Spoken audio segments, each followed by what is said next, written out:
Common Thread Collective has sold to private equity. It is a huge piece of news in the D2C and e-commerce space. And on this episode of the Andrew Faris podcast, I have Taylor Holliday sitting down for a long conversation going through the whole journey. You're going to hear deep, juicy parts of the CTC story. And because Taylor and I get real honest with each other, the questions get pretty real along the way. You are going to hear about the time that Taylor called his own board and asked them to fire him as the CEO. You're going to hear about why you should not give equity to your employees. And you're going to hear about all the things that Taylor thinks I'm already doing wrong as I have turned AJF Growth from a freelance business into a real agency. You're going to love this conversation with Taylor. Let's get into it. Do you want to start on this question? You can start wherever you want. What do you think? I mean, I'm not afraid. I know you're not. It's not the answer. It's not that exciting. Well, okay. I mean, I don't know. Are we like live right now? Are we going to do like a setup or at all? Or are you just we should do some kind of setup. Because we're like, I don't even know where to look. So we're in a room and Andrew's brother. We definitely shouldn't do a behind the scenes setup. That's the worst hook to this conversation ever. Well, it doesn't have to be the hook. You're going to say something weird later that we'll use as the hook. As the intro? Yeah. I'm just saying, do you, when you launch these, do you do your own intro also? I don't ever do an intro. You just go right in? Yeah. Okay. Joe Rogan style. Yeah, well, you are the Joe Rogan of D2C. God, stop. Everybody's always saying that. And I'm the oldest guy in the community. Is that People are always saying that. Yeah. Nobody's ever said that. But no, I don't ever think about it. I don't know. That's probably why I suck at this. I think that there is, and I actually think you spend a lot of time on this. Like you do it thoughtfully, like in a way. Maybe you don't spend a lot of time, but at least you do it thoughtfully to think about the hook and your titles. A little, and yeah. Well, and that's also titles. I don't have a hook. Chris, my brother, who's shooting this right now, does my post-production, and he's got a YouTube channel that he's grown organically. Do you think a lot about hooks? Am I allowed to talk to the person? Yeah, sure. Why not? Chris, do you think a lot about titles? Always. That's the most important part of your video is the title. Okay. There you go. Yeah. But I try not to think about it too much. I fire off a title and then I send it to Chris, and if he thinks it's bad, he'll rewrite it. Like it makes me. And it's like the beauty of post-production. I agree. It's the beauty of post-production being tied to your production thing, because then it's like somebody who's thinking about the whole process when you give it to them. It's really helpful. And then I'll change it sometimes. I'm like, too clickbaity for me. You know, like there's a brand to uphold here, Taylor. You know, I can't be the clickbait Let's read your last 3 headlines and see how much you're brand upholding. Let's see. I know the biggest problem in your business and how to solve it. That's pretty with an M dash that was clearly written by ChatGPT. No, that was written by me. This is actually a problem for me, which is that I love M dashes, and now everybody's going to think that GPT is writing my stuff. From stalled growth to record profit, a deep dive. Why this 8-figure founder is joining my agency. I think that one was, he's laughing. He's laughing. That was him. Okay. Yeah. No, you're going for it. I like it. Yeah. I hate our titles. No offense, Richard or Corey or whoever is like, I don't know. No way, lay it on them. Tell those guys to shape up. I hate Richard and Corey. They can use it. So the YouTube thumbnail thing is like weird faces. I don't do it. I hate it. It's so annoying. I'm like, it makes me think less of people who are doing it. I agree with you. And I'm not willing to do that. I just genuinely hate it. Yeah. I would love to never have my face on the thumbnail ever again if I could. Well, I mean, having a face on there that's smiling or something is fine.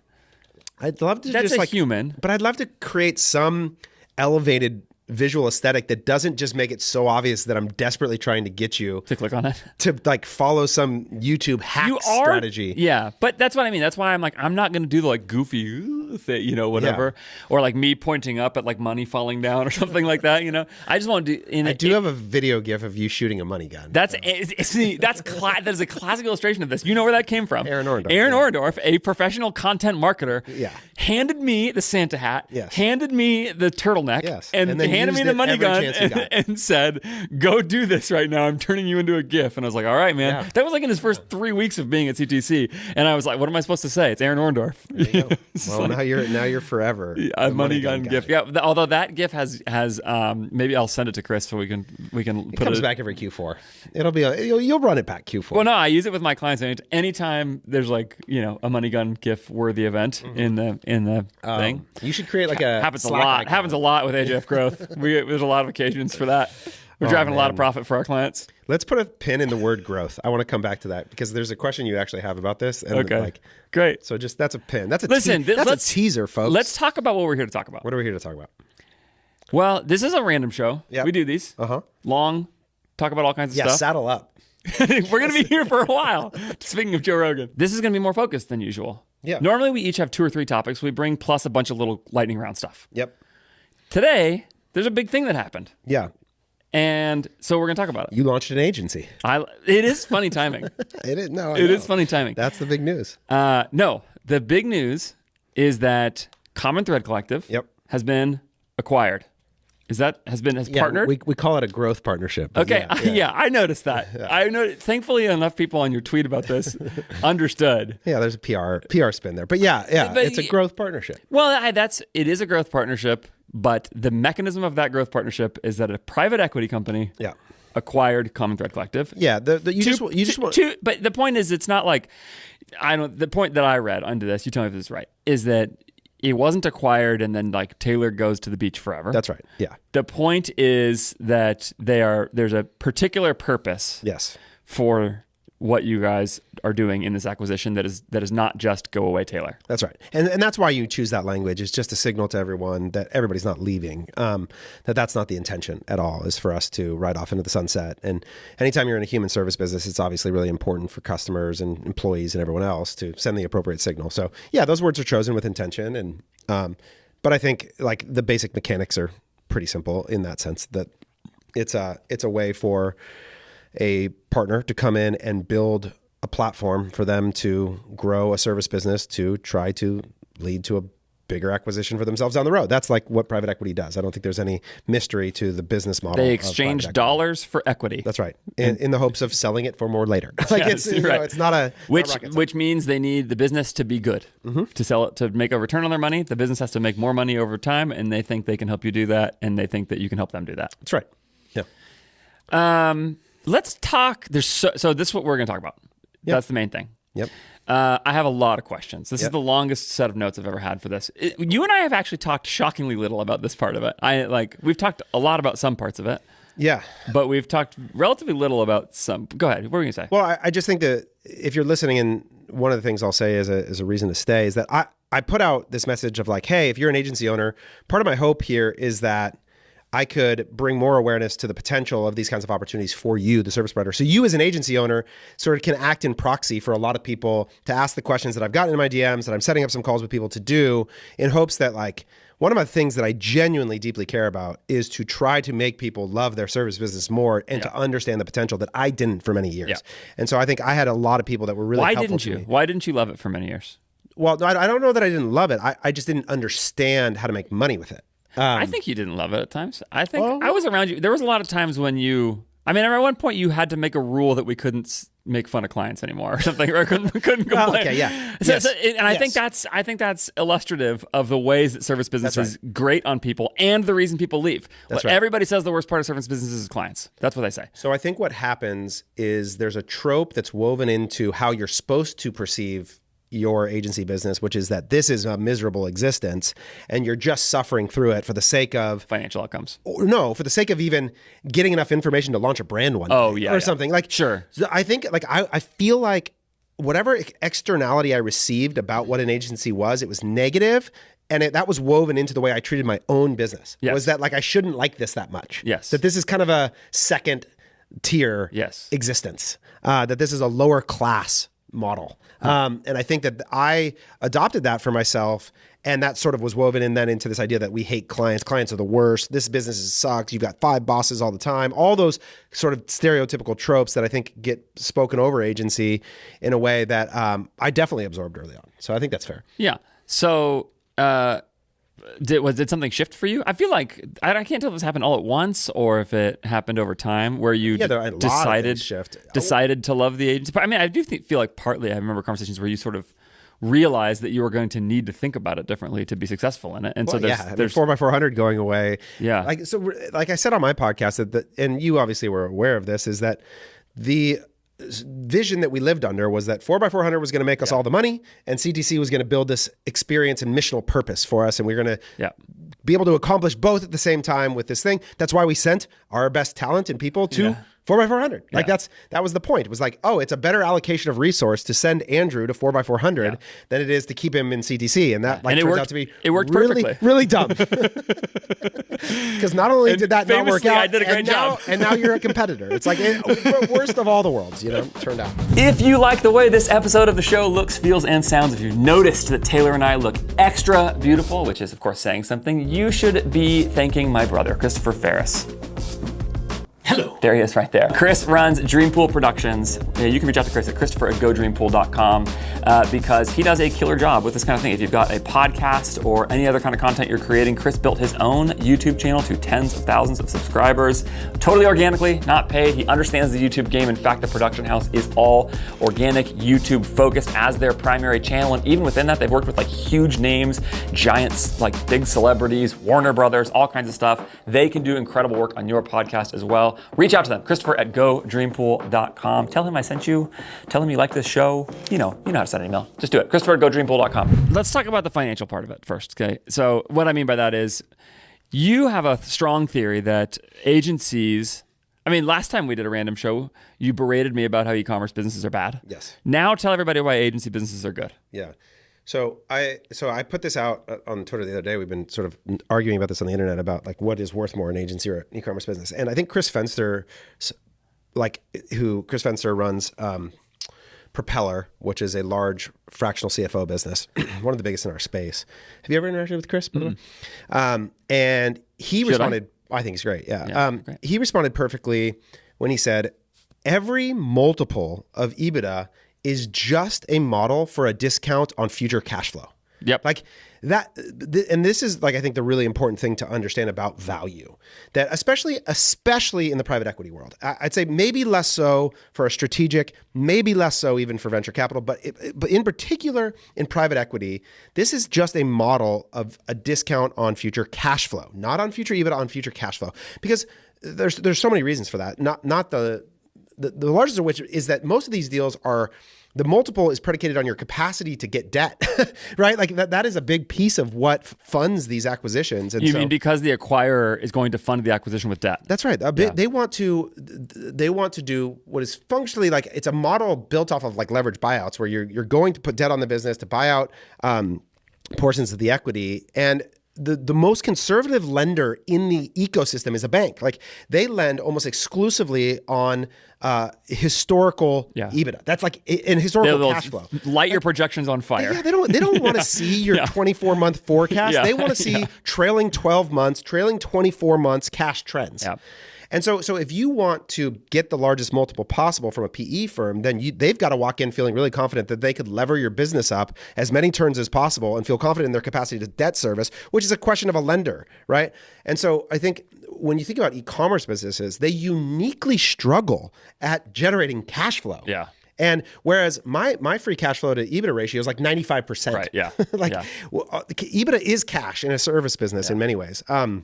Now, I think there's probably like nuances to how people invoice that we've learned along the way to improve that. But that's why when I think about... That's a much smaller problem than planning inventory, though. Totally.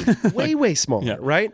And so I think that is where what people don't understand about like the idea of value is people just like think about like TAM or the potential total size. And like that's not really the consequential decision when someone comes to purchase your business now. It's a consideration for sure. And even when CTC was acquired, a big part of that was a market analysis of the potential total addressable market for sure. But at the end of the day, what they're willing to pay for it is going to be about the window in which they're looking at, the horizon in which they want to recapture value, and your ability to produce cash flow in that period. And so I think that those are just really important things that when I look at e-commerce businesses, like the idea that they could very effectively, especially in this moderate, smaller tier, produce like large amounts of future cash flow is just insane. It's insane.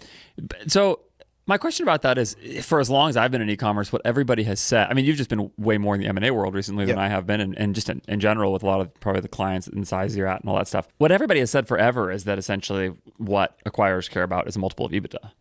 Well, but the multiple of EBITDA is just a proxy, right? Like, so if you go to a lender, they're going to give you, usually when people talk about like how much you're able to lever up your business, it's what the multiple is on your EBITDA that they'll give you in debt, right? So like in the middle of COVID, historically, when interest rates are really low, they'll let you lever up more. Because if you just think about it, it's just your debt service payment monthly is a function of, they look and go, okay, based on your cash flow, how much can you afford to pay me every debt month? Service, yeah. Right. And so when interest rates are low, you can obviously lever up higher. Yes. So like in COVID, famously, you could get 6, 7, 8 times leverage as a business. Well, in today's world, you can get like maybe 2 to 4 times. 2 is conservative, 4 would be very aggressive because interest rates are pretty high. Yeah. So if you just look at it and go like, how much can you afford if every month you added to your, it's obviously a balance sheet because it's like your debt service is obviously below EBITDA, right? So, but how much could you afford to pay the bank every month? That's a question of cash flow. Yeah. That's not a question of EBITDA, right? So it's not really a P&L consideration. And you think that's the driver of why why multiples have gone down? Well, you can look at multiples is a way of just sort of understanding the world. Like you could look at our acquisition and list it as a multiple of revenue. Yeah. Like we got a multiple of revenue. Yeah, of course. Yeah. And you could say it that way. You could express it that way.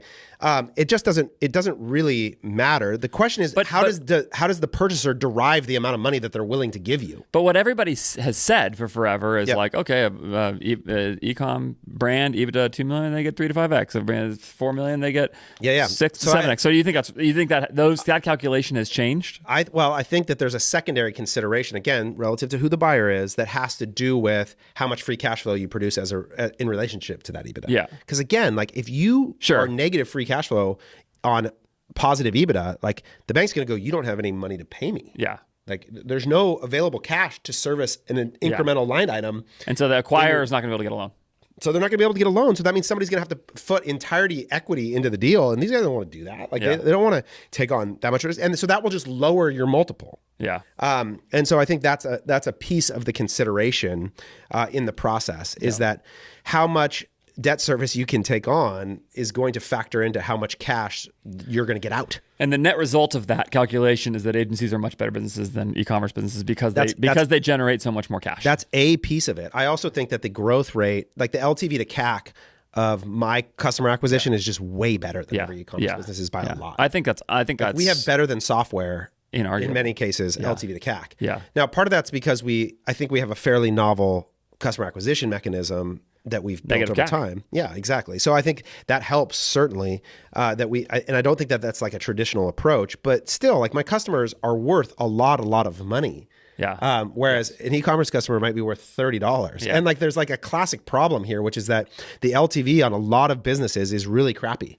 Yeah. So what happens in this argument is like people show up, and this is Daniel, who's founder of Stars and Honey, which is a cool. Do you know Daniel?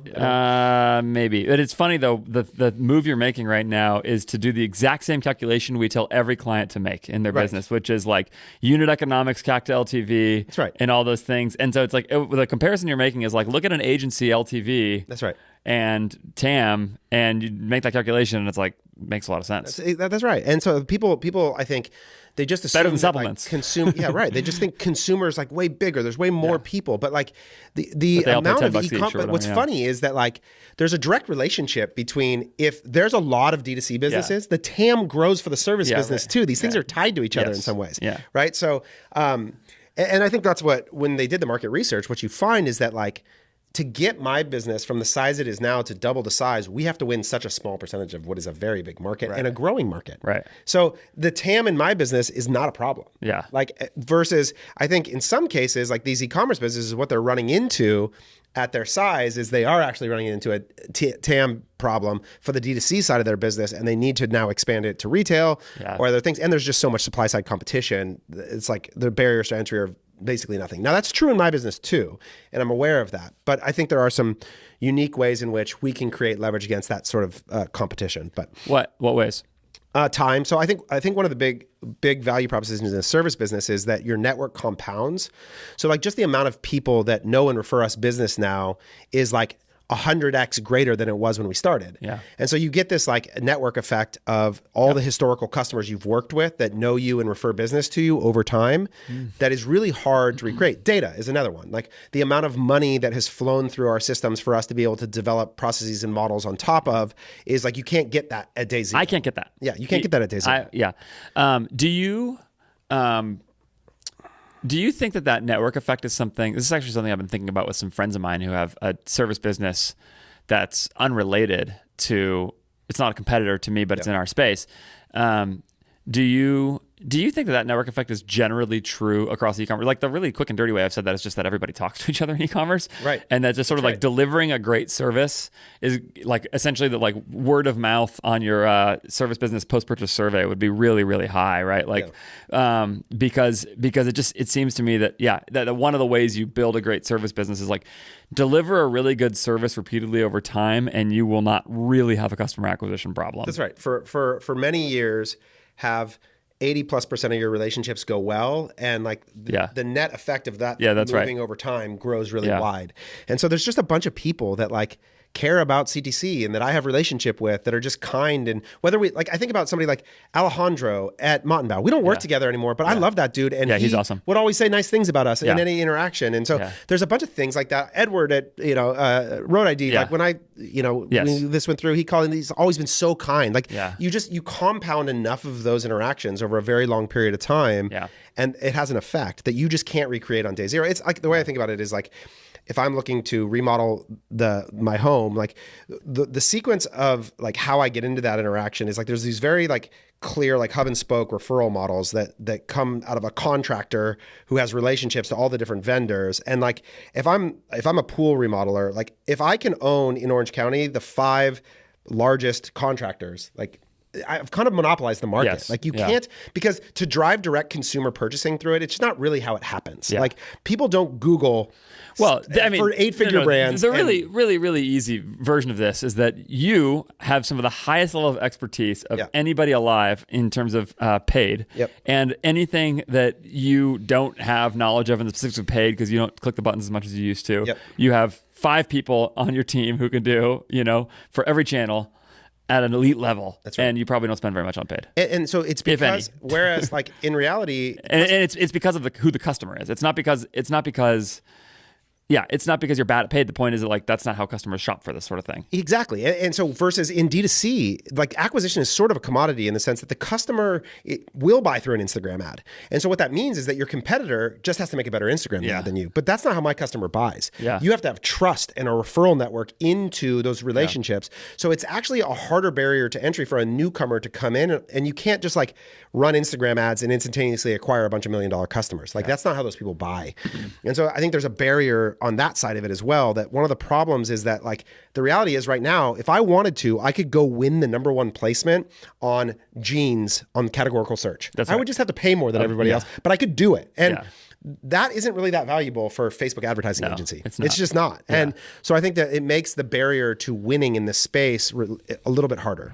One of the core advantages of my business at AJF Growth is my relationship with More Staffing. More Staffing is a hiring agency in the Philippines that helps connect you to incredible, high quality Filipino talent for your e-commerce business. They know e-commerce businesses and the e-commerce whole ecosystem because they came through US-based e-commerce businesses. That's how they were built from the ground up. And so if you're thinking about Filipino talent in your e-commerce business as $5 an hour, virtual assistant, that level of talent only, you are doing it wrong. You're missing out on the opportunity of getting incredible talent from the top of the Filipino market that is still much more affordable than equivalent talent in the US. And by accessing that talent with More Staffing, you can build a really strong, really profitable business while maintaining a lean OpEx and having great contributors to your team.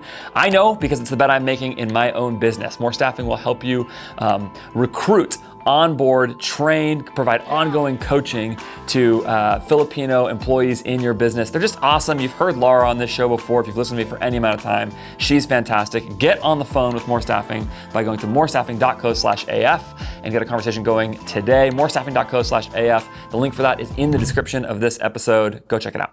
Do you think that CTC at its worst almost killed your ability to do that? How close do you think it got to killing your ability to doing that? So like, because I have a question in here about the biggest mistakes that you've ever made. But when I'm hearing you talk, one of the things I'm thinking about in my mind is times when I've tried to send you customers. I remember one response I got from somebody once was, unfortunately, CTC just is a customer churn factory that just like takes the 3-month deal, takes your money, and then churns you out.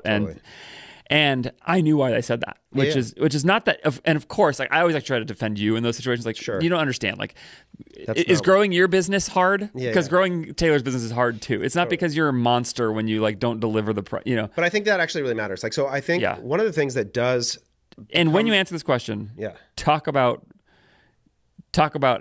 what went bad. Like, so explain the context for people of how CTC. I mean, I'm putting words in your mouth now, but almost failed. What happened? Yeah. Well, so what happens is that the experience of CTC is an experience with an individual person, likely at the very end node of our system, around your individual experience of them running your ad account. Some person might hire me, yeah, and you are on the sales call, or one of the salespeople's on the sales call saying, this is the Taylor Holiday way of doing things, this is our method, and everybody's like, great, Taylor's really smart. Yep. And then I show up on the call to deliver the service. That's right. And so your actual experience of CTC is about Taylor. that. Yes. Right. And so that is the thing that you have to protect, is like the actual consistency of the promise. Is no different than, like, we say that in consumer too. Like, the quality of the product has to match the quality of the ad. This right? is like, why I defend you on this. Is like, it's saying like, So what happened for us in particular is we were a very in-person culture prior to COVID. So we had offices in LA and New York, and this is obviously, you were a part of this at that time. I would say our culture was very geocentric. Like, it was part of the way people learned was like in listening to us all yell in the hallways, and it was that kind of tribal transfer of wisdom. Like, you and I would never yell in the hallways. But like, we would sort of like, it's like speak legendary, to each other right? at a normal, quiet voice and in measured tones. I would regularly be like, all right, everyone, come here, whiteboard. We're just going to talk. Or we did this thing called whack an ad, where I used to walk around and I'd open up your ad account and I'd force people to turn off ads. Yes, exactly. Well, prior to manual bidding, but yes. So yes, that was literally, so there were all these like tribal mechanisms by which people developed knowledge. And then when we went remote, we didn't have any documented process or systems. Yeah. And so two things happened simultaneously, is that we were forced into a remote work culture, and we grew really, really fast. So COVID happens, and all of a sudden demand goes through the roof, right? Shooting fish in a barrel. Everybody wants it. We have a good reputation at that time. We grow a ton, and we have no system. And so we went from 60 people to about 180 people in about 18 months. So what that means is suddenly 70% of the company had been at CTC for less than a year at one point. What that means, if you think about like the quality of the experience also being tied to the continuity of somebody, like their tenure, basically. Well, if 70% of the company's been there less than 12 months, then that means more customers are having a newer experience. Yeah, you just said a second ago, 80% of people need to have a good experience with your service business, right? And that was probably not happening. Well, and let's not. I'm not saying that all 70% of people were bad, but I am saying that, of course not. Our ability to train them was. We under resourced. You started by saying you had no processes. We had no processes and systems. Yeah. We like people. Yeah. The way I think about it is like, it's really hard to understand that in the old world, people would go to their desk and they'd sit in their pod, and Andy would be there, and Luke would be there, or Michelle would be there, or you'd be there, and they'd be sitting next to two other media buyers and a strategist and whatever, and they would work together. In COVID, they would go to a meeting, they'd shut their laptops in their inner room by themselves. Like, it's a very different experience, right? And you have to build a completely different kind of company. And so that combination of really rapid growth combined with like really poor operating infrastructure led to the end nodes of the system being really poor quality experiences. Now, additionally, a lot of those businesses were propped up by demand that was candidly fake. Yes. Like, it was the point of the graph where everybody was buying online because there was nowhere else to buy. Yes. So when that stopped, you had not that good of businesses working with not that good of people, leading to a bunch of hardship. Yes. And so that period, end of 2022, is I think when a lot of that culminated in a large batch of experience that was less than ideal. Yes. And that was that moment for us, for sure. Yeah. How close do you think it got to being a death knell? I mean, I know you guys, we had because we were in ESOP, we had a bank loan that we were servicing at the time that we used as part of the ESOP. So the way ESOP works is you finance basically a debt, finances a purchase of the shares from the shareholders and puts it into a trust for the employees.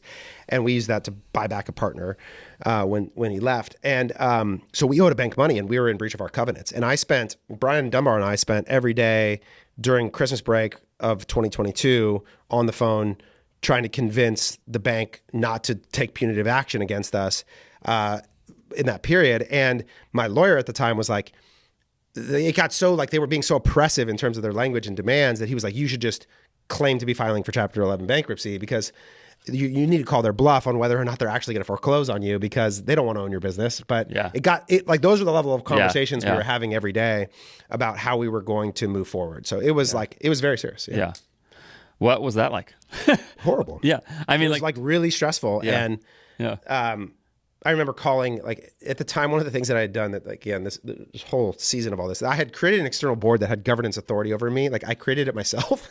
This is like a part of that journey where I was, so there was, and I called one of our board members and I was like, I think you should fire me. Like I think that I have lost the emotional capacity to do this. Yeah. And that was like, it was like a bad day for sure. But that's where I was at. I was just like, I don't know the way out of this. I'm exhausted. I feel like I've failed. I don't want to do this anymore. So I was definitely at a place where I was like done for sure. Every one of my clients, and that is not overstatement, every one of my clients is using Intelligems to do serious CRO testing on their website. Intelligems has become the leader in the e-commerce world for how to do CRO, and it's because CRO is kind of a misnomer. What Intelligems really does for you is profit optimization, not just conversion rate optimization. Intelligems is a robust tool for making your website better for your customers and generating more profit in your business. And the way you know that is because they do not measure the outcomes of your split tests based on conversion rate or AOV or even revenue per session. They measure it based off of profit per session by tying into your product data on your site and then measuring every A/B test based off of that. And that means whether you're splitting which landing page you're sending traffic to, whether you're price testing, which is like one of those tests, like I just almost guarantee you that you pick the price of your products out of thin air and it is under optimized and there's more ability to generate more margin by changing your price, sometimes up, sometimes down. Whether it's offer testing on your website, I have a client that moved to a 10%, 20%, 30% off stacked discount offer. The more you buy, the more you save by using Intelligems and discovering that customers loved that offer much more than the flat 10% offer that they used to have for when customers enter their email address, all that kind of stuff. How about your shipping offer, your free shipping threshold? All of these things have major impacts on how customers interact with your brand and how much traffic you convert and how much revenue and ultimately profit you drive. You should go to intelligems.io to go try it out for yourself today. And if you use the code Ferris20, F-A-R-S 20, you get 20% off your first 3 months by going to intelligems.io, Ferris20 to get started today. If you're serious about growing an e-commerce business, it's just one of those tools that should be in your tech stack. It is awesome. They are great people who are really helpful if you run into any issues. It's also easy to install. You don't need a developer to get involved with it. Go check out Intelligems today. It's great. You got to that point. Okay, how did you get out of it? Well, wait, hold on. I wonder if we want to sit in the pain a little bit more first. Let's see. But what I'll say also, so sitting in the pain, what I'll say is the thing that was most harmful to me is that I felt like I was lying to people. Like it felt like I couldn't deliver on the promise. And what promise? Of like, come to CTC, we'll do great work for you. Yeah. Like as if you'd get on a sales call and you'd say that, like deceiving people. Yeah. And that was a sentiment that I had heard back, and I was like, I don't want that. Yeah, like that. Especially because CTC was so tied up with Taylor Holiday. That's right. Like people, the two things, very the brand overlap on that's those. Right. And so I was like, I don't think I want to continue to create that level of dissatisfaction for me in my work. I was like, I don't think that I want to continue creating that kind of experience that I'm so intimately connected to. And now it was sort of like, looking back on it, that's sort of like the cheap way out was to just say, okay, I think I'm going to stop and remove myself from that process. Yeah. And it's not what ended up happening. But that's how I felt. I just felt like if I say next customer come in, someone's just going to end up hating me. And that sucks. I don't want that. And so right. I didn't want to do that. Or even worse, like, the other thing that had happened is we had to lay off 100 people. Yeah. And so the same sentiment. What was the most number of people you laid off in a single day? 30 probably. Yeah. And how so many of those calls did you personally make? I don't know. We did them, ballpark. A few of them in groups. Yeah. Okay. 18, I don't know. Yeah. Right. But the other thing was that employees felt that way. Yeah, of course. Because I'd say in some ways that was the bigger, I'd say more employees felt that I had like deceived them than even did clients, where it was like CTC, like you promised all this amazing care, and now I'm harmed, and I feel personally let down, and that was very much aimed at me. Like I had represented something faulty, and that what sucks is that when you so genuinely wanted to do the opposite, like it was so real for me that I cared too much looking back on it about that. Yeah. That it just felt like if you had tried with all your earnest to do one thing and you did the exact opposite, you'd be like, well, what the heck? I want to stop. I think this is the part of the story where we need to go through some history a little by little. I'm thinking about what the listener is hearing there, and they don't have the context for all the things you're saying. I do, and so I'm tempted to go into it, but I think we'll be missing some things. Sure. So I think what we should do is think about the journey here a little bit. And my hope is that, first of all, this is interesting. You're a really important figure in the D2C space. You know, you small pond, but yes.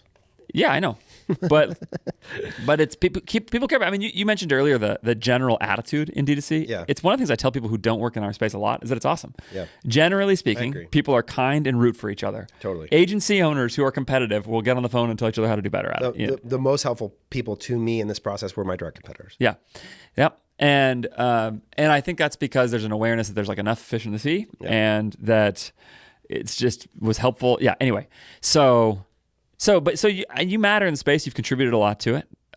It's certainly to me personally, but I think people will be interested in your story around all this because you've played a significant role in the community.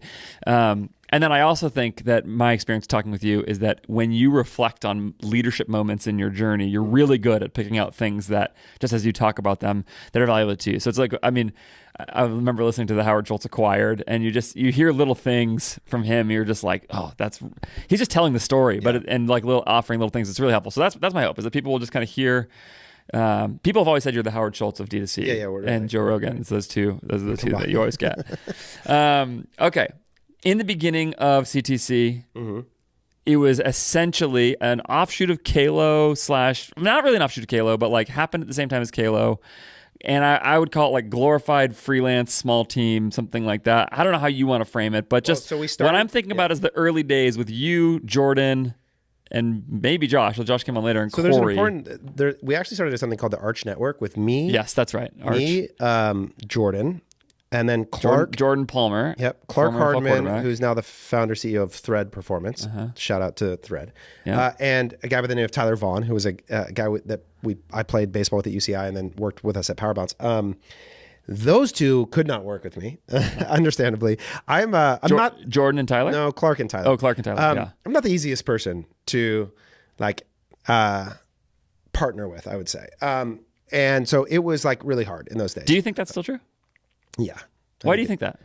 I don't have. I think it's probably gotten easier. You'd have to ask people. It's important that we're clear on the roles and responsibilities, I think, that we're going to occupy. And if there's overlap between my domain and somebody else's domain, I think that becomes challenging. I think that's why Jordan and Aaron are good examples of partners that that were really effective. What's his job? He's our head of sales, VP of sales here at CTC. Jordan previously basically had that role. Same role. Right. And they both represent that neither of them thought of themselves as an expert in my domain. Yes. And so there was no like butting heads over the ideas in my world. And both of them are these charismatic, outgoing, love to go be with people. And I hate that. And so there was this like part of this experience that they both represented that I go, Jordan is so uniquely gifted at a thing I know I'm not. Yeah. Like when I go to a gala with Jordan, he's 6'4", I'm 5'9". I stand next to him and I feel like an idiot. Yeah. Everybody's looking at him. I'm not dumb. I can see it. They all want to talk to him. He's got good stories. He knows all the famous people. And so I just go like, I don't need to be here. Yeah. And I love that. And he thrived in that space. And so it was just like, and he also is not a Facebook ads expert and would never pretend to be. No. Yeah. And so he would just be like, you should talk to Taylor. Yeah. And then I'd be like, great, I'll talk. And then, so I think in those ways, those complementary skill sets are really important. This is one of the things that I think will be interesting with you and Patrick. Yeah. I think you guys are masquerading as two different people, but I wonder if you actually are. We'll find out. I think that's one of the big questions for us. Yeah. And we've talked about this. Yeah. We'll get to hopefully some of that at some point. But so I think that's the distinction in partnership. So going back to the early days, anytime that there's more of an overlap, it's been hard. And I would say I was immature for sure. It was a lot of a me problem, probably. Well, I think when I think about, I was never a partner with you at quite the level and quite the way that others have. But I think maybe my role in the ecosystem has been the closest thing to that without being that along the way, right? Like without being, in most cases, like I didn't start it with you, I didn't whatever. Right. And there was always kind of a mentoring relationship, especially in the early days. I found it actually mostly really easy to do that, but I think it's also because that's ultimately why you left.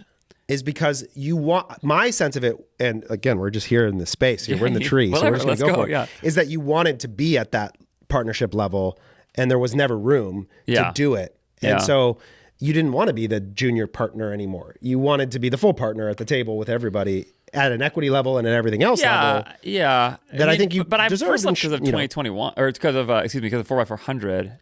That was but even in 4x400, I think a lot of the narrative was around your equity position in that. And yes, definitely. Whether that was commensurate with the responsibility and the opportunity and all those things. Or even when we talked about coming back to CTC, yes, I think there was like... When you guys said no to me, yeah. And then you guys, not you guys. But, but yeah.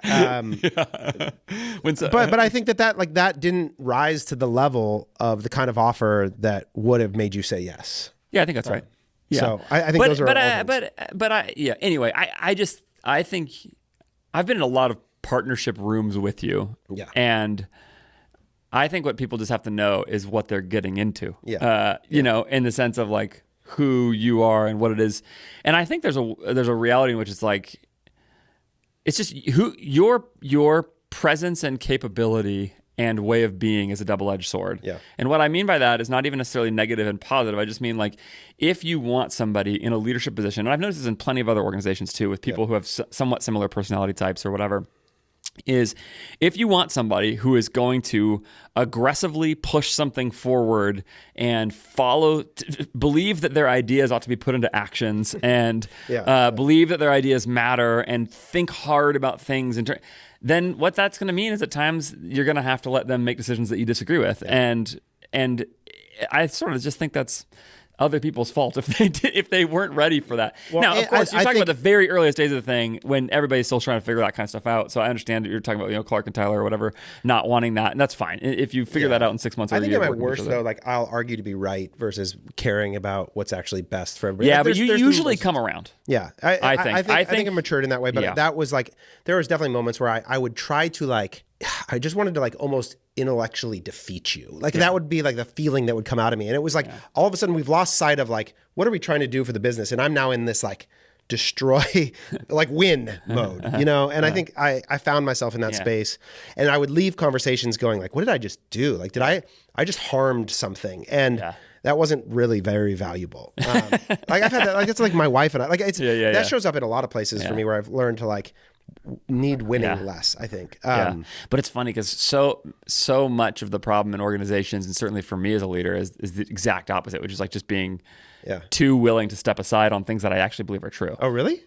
Well, I mean, obviously I'll sit and argue with you a lot. I don't know what it's like inside of your organization. You got a lot of people disagreeing with you? No. I don't think so. No, my organization's too small for that. But just I don't know. Just in general, I'll eventually give way in a lot of. Well, I mean, this is again. I'm excited for you in a partnership because even like when I listen to your conversation with Patrick, one of the things I notice you do is like you have this way of being like kind and deferential to him in these ways where you're like pointing out areas that like you expect him to have a better opinion or authority than you. But it's like you've carved them out and you're serving him like, oh, this area, you're the guy. But what I wonder what happens is when he has an opinion on like an area that you haven't carved out, that you haven't, like that you're like, no, actually, I have an opinion about this. And I actually really think we've had a couple of those already. Yeah. So I think those are the ones that are harder. Yeah. I agree. I'm totally happy to talk about that. I just want to maintain the focus a little bit more.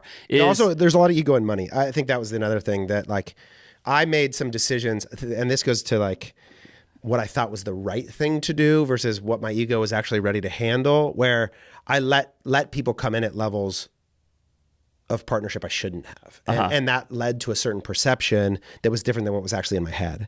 You mean, sorry, perception, what you mean is their perception of their value creation was different than what or was their in position your head? in the organization. Like, so and look, I love these guys and we've worked through a lot together, but like when Ian and Josh came in, I was very much just like equal partnership. Yes. But in my head, I was in charge. Yes. Like, and so I didn't understand the mechanics of saying, oh, we're all equal, but you're all going to listen to me. Yeah. And what that actually signaled was like weird. That didn't make, that was actually like a improper signal. Yes. And so I did this a lot where I think I had this like sense of, I don't know if it was morality or fairness or like wanting to be generous, whatever idea I had in my head that was different than my actual behavior sometimes. And I think those things would be incongruent for somebody at a partnership level. Okay, so we're still talking about the early days. So let's clarify the comment about Josh and Ian and when they came in, because that's fairly early. So you go from freelance Arch Network to then what happens? Because I'm going to come back around to the equity. It goes down Your to thoughts Jordan on equity are extremely helpful. So I'm going to bookmark that and come back to it. But that's right. So it goes down to Jordan and I, and that's when we transition. Oh, actually, that's not when we transition to CTC, but we're still Arch. Still Arch. First time I ever met Corey, you were still Arch. That's right. Corey becomes our first employee. Corey's wearing a bucket hat. I was wearing him. He was still at CTC. He was wearing a bucket hat when I met him, and he's probably still wearing one now. Yeah, he might be. Probably. Yeah, he was early to the bucket hat trend. Yeah, he's got a weird look right now. But there was the three of us, and at the time, Jordan was in this weird state where Jordan played in the NFL for 8 years, and he got called to go play for the Bears, and so he actually left. I remember this in the middle of our partnership, and again, it's another example where I just let him keep all of his equity despite not being present, and so having to go play professional sports. So it was really Corey and I for a long time, and then that's when Casey came to us and the Kalo thing started. Yeah. So Casey's your brother, founder of Kalo. That's right, and he came to us with the idea for the silicone wedding ring. We said, okay, let's do this. We'll take a piece of your business as a service. So like we owned a portion of Kalo. This is still from a bag of returns from who knows how long ago. That's right. And so that's the story. Me, Casey, and Corey above the Blue Frog Bakery. That's where really we started CTC. We had 2 clients. We had Evo Shield, we had Eat the Ball, and we had Kalo, 3 clients. And so that's where we started to learn Facebook ads, running them for Kalo and that sort of thing. And eventually where you come in. So that's like sort of really the impetus for where it goes from there. And then along the way, Ian ran a production company that did all the photo shoots for Kalo. So photo and video, Hype Media. They did all of our content early on, big photo shoots, the athletes, influencers, and Ian and I. They were beautiful. They delivered beautiful work. Ian's he's really gifted creative. He runs creative for Bamboo Earth now. I'm like, and so Ian and I would just talk all the time, and it was like, hey, this makes sense. You do creative, we run ads. We should come together. And so we brought Ian on. Before that, actually, Josh came on. Josh was my boss at Power Balance, and he had married. He was one of them, and he had married Natalie Golbus, professional golfer, and had kind of been traveling the world, caddying for her and hanging out with her for a while, and was coming back into the workforce. And it was like, hey, come work for us. You can be the ops guy. So Jordan will sell the things, I'll do the work, and you can run finance and hiring and HR and all those things. And that was like the triumvirate. And then we added into that, and we were all 4 equal partners. So each time I just divided the pool up equally. But in my head, you were the leader. Yeah. And not only in your head. And I was the CEO. And that's how it was expressed. And in soft power, you were the head. Yeah. Right. And so I think that, but that at first, like we all took equal salaries. Like there was all these ways in which it was trying to be this like I think in many ways I was still in this like communal living socialist Christian thing. And it was expressing itself in my business in many ways. And so it was just like, oh, just divide it all up. We're all equal. And I won't care. We'll all do our best. And the reality is I didn't actually feel that way. So there was times where I changed my salary, and it would cause all these like little minor conflicts along the way. So that's some of the early stuff. The e-commerce help desk space is dominated by legacy companies that are costing you too much money. That is Gorgeous and Zendesk. And you should be considering right now, if you're running an e-commerce business, switching to RICHPANEL. RICHPANEL guarantees you that they will save you 30% on your help desk software bill if you switch to RICHPANEL from Gorgeous or Zendesk. So right away, you should just take that call, because if you can shave some OpEx and some software costs, you should just do it. But on top of that, RICHPANEL is not just more affordable, it is great software. I know because multiple of my clients are using RICHPANEL. They love it. They're using it, especially because it is AI first. RICHPANEL is built from the ground up with AI. As I always say, if there's any part of your business where AI can make an immediate impact in a way that is great for the customer and saves you money, it is obviously in customer service. So you should go to richpanel.com and go check out the link in the description for this. Go to richpanel.com and get started on a call today. They see on average a 30% reduction in total customer service tickets because their self-help portal on the site that they put in is way better and way more accessible and way easier to use for customers than before, which means customers are getting faster service, better service, and they're doing all of that while costing you less money, helping your customer service agents get more done faster, respond to customers faster. It's really awesome. It also has a built-in Facebook comment responder powered by AI. You can actually put it fully automated on AI, and it does a great job. I know major, like large 9-figure brands using this, and so it works great, and you can trust your brand with that AI service. It's really awesome. Richpanel.com, go check it out for yourself today. Okay, so that all happens. You guys then go, and there's a point at which, and I think this happens a lot for agencies and freelancers, when a dividing line happens, Yep. which is that you start handing work to people who aren't you. That's right. And that was me. That was where I entered the story, actually. I was with you at Kalo. Yep. I was the first strategist at CTC besides you. Yep. And I will always remember the email you sent me after I'd agreed to come with you, where you were like, here's the 10 clients we have or whatever. And you were just sort of servicing them all yourselves, working your butt off like at the time, which is what you do in that stage of business. Yep. And here's the split. Here's the ones you're going to take. Here's the one I'm going to take. And you said, in that email, you're explaining what each client does and how much money they're worth to us, whatever. One of them was worth $0 to us because it was a supplement company that had like a 0 ROAS on Facebook ads, and it was like we were paid on percentage of revenue. Yeah, it wasn't great. So that wasn't good.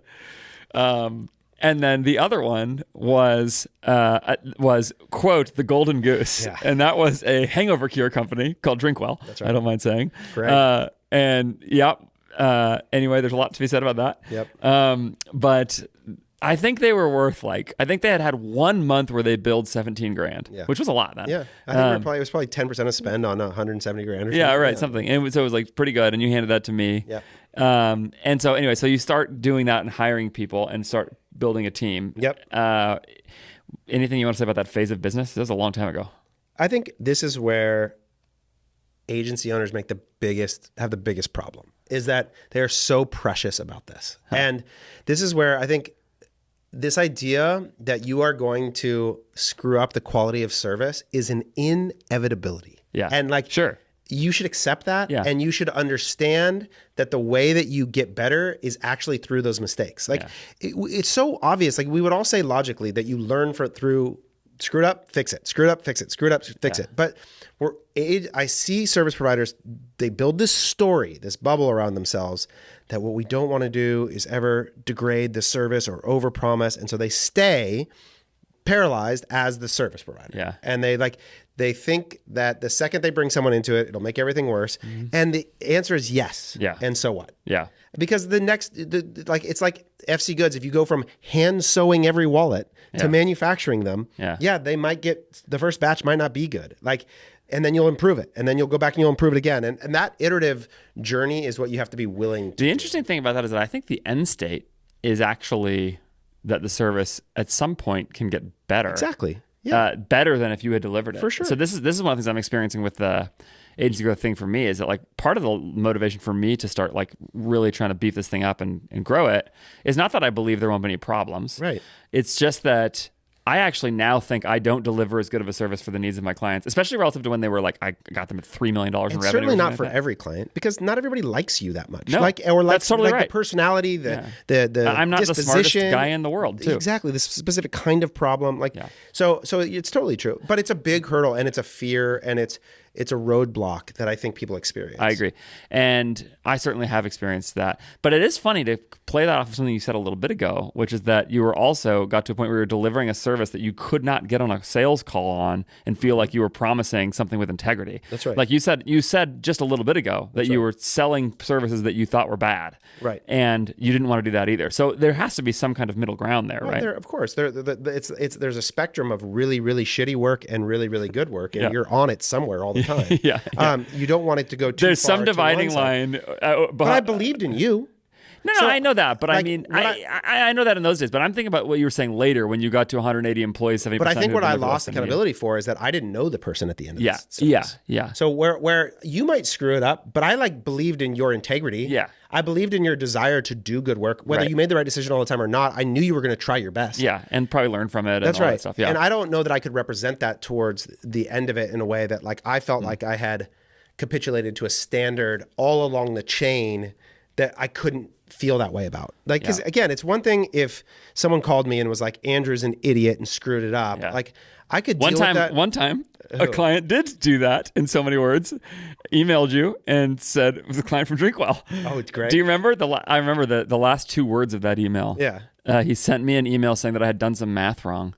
And it was period, end of sentence. And then there was 1 2-word sentence at the end of the email. And it said, simple arithmetic, period. I remember this, yeah. And then you were like, hold on a second. And you got on the phone and called him. You were very unhappy. I was very unhappy. Well, you called him and said, come on. What are you doing to this guy? Why you? There's a point at which you're holding your agency accountable. There's a point at which you're just being a jerk. But also, he was wrong about the math. Well, so I was right about yeah. the math, and so he was like berating me for that. And I would like the record to be set straight here that back That's in the case. 10 years ago I was right about whatever that math was at the time. I even feel that now is that like there is times where I know a lot of the people delivering the work, and I know their intention. Yeah. Now I know that is in some ways inconsequential. The business outcome matters. Right. Yeah. Like, and they can hold us to that standard, and that's okay. Yeah. And so you're allowed to be disappointed in the experience that you had. Absolutely. And I can say that I would stand by it. That person went in, and whether they made the right choice or not, I know they were thoughtful and cared. Like, they didn't screw it up because they were frivolous. They didn't screw it up because they didn't care about your money or were screwing around or whatever. They may have messed up. That's certainly possible, and they will and will again. Like, yes. But I feel very confident, and that really matters. Like, that's to me what the most important part is that I can look around the team and go like, yeah, if Brian Sikansky gets on a call, I'm just picking a random employee now. I'm proud of whatever interaction happens. That's right. And that matters a lot. Another thing about this is that in that stage of business, something you are great at as a leader that I've learned from a lot is that I have never once, I'm sure you've done it at some point, but I have never heard you undercut your team to a client. Yeah. You pretty much always, in my experience working with you at least, you would take your employee's side on the call with the client, defend your employee, and then come back to the employee and work through whatever the issue was, including if there was anything that needed to be addressed or something like that, And you're also not unwilling to listen to the client, by the way. Like it's just like I've never seen you like sell out an employee to the client. One of the things I've learned is that they are me. And so like who is the employee? Yes. So if I undercut them, you're undercutting yourself. Yeah. And this is actually a really important lesson for leaders. I remember a very clear conversation. So I'm going to call out my boy Nick here. Nick, and this might even Shackelford? Yeah. When Nick was the head of growth strategy, there was a dispute about an employee bonus, and Nick is a very empathetic leader, and this is the kind of mistakes that I think that people make in those positions when they really care about their people is that we reviewed the results and we determined that they didn't meet the requirement for it. And so Nick came to me, we had a discussion about it, and I was like, no, they didn't meet the requirement. And he went back to them and said something along the lines of like, I don't agree, but X, Y, Z.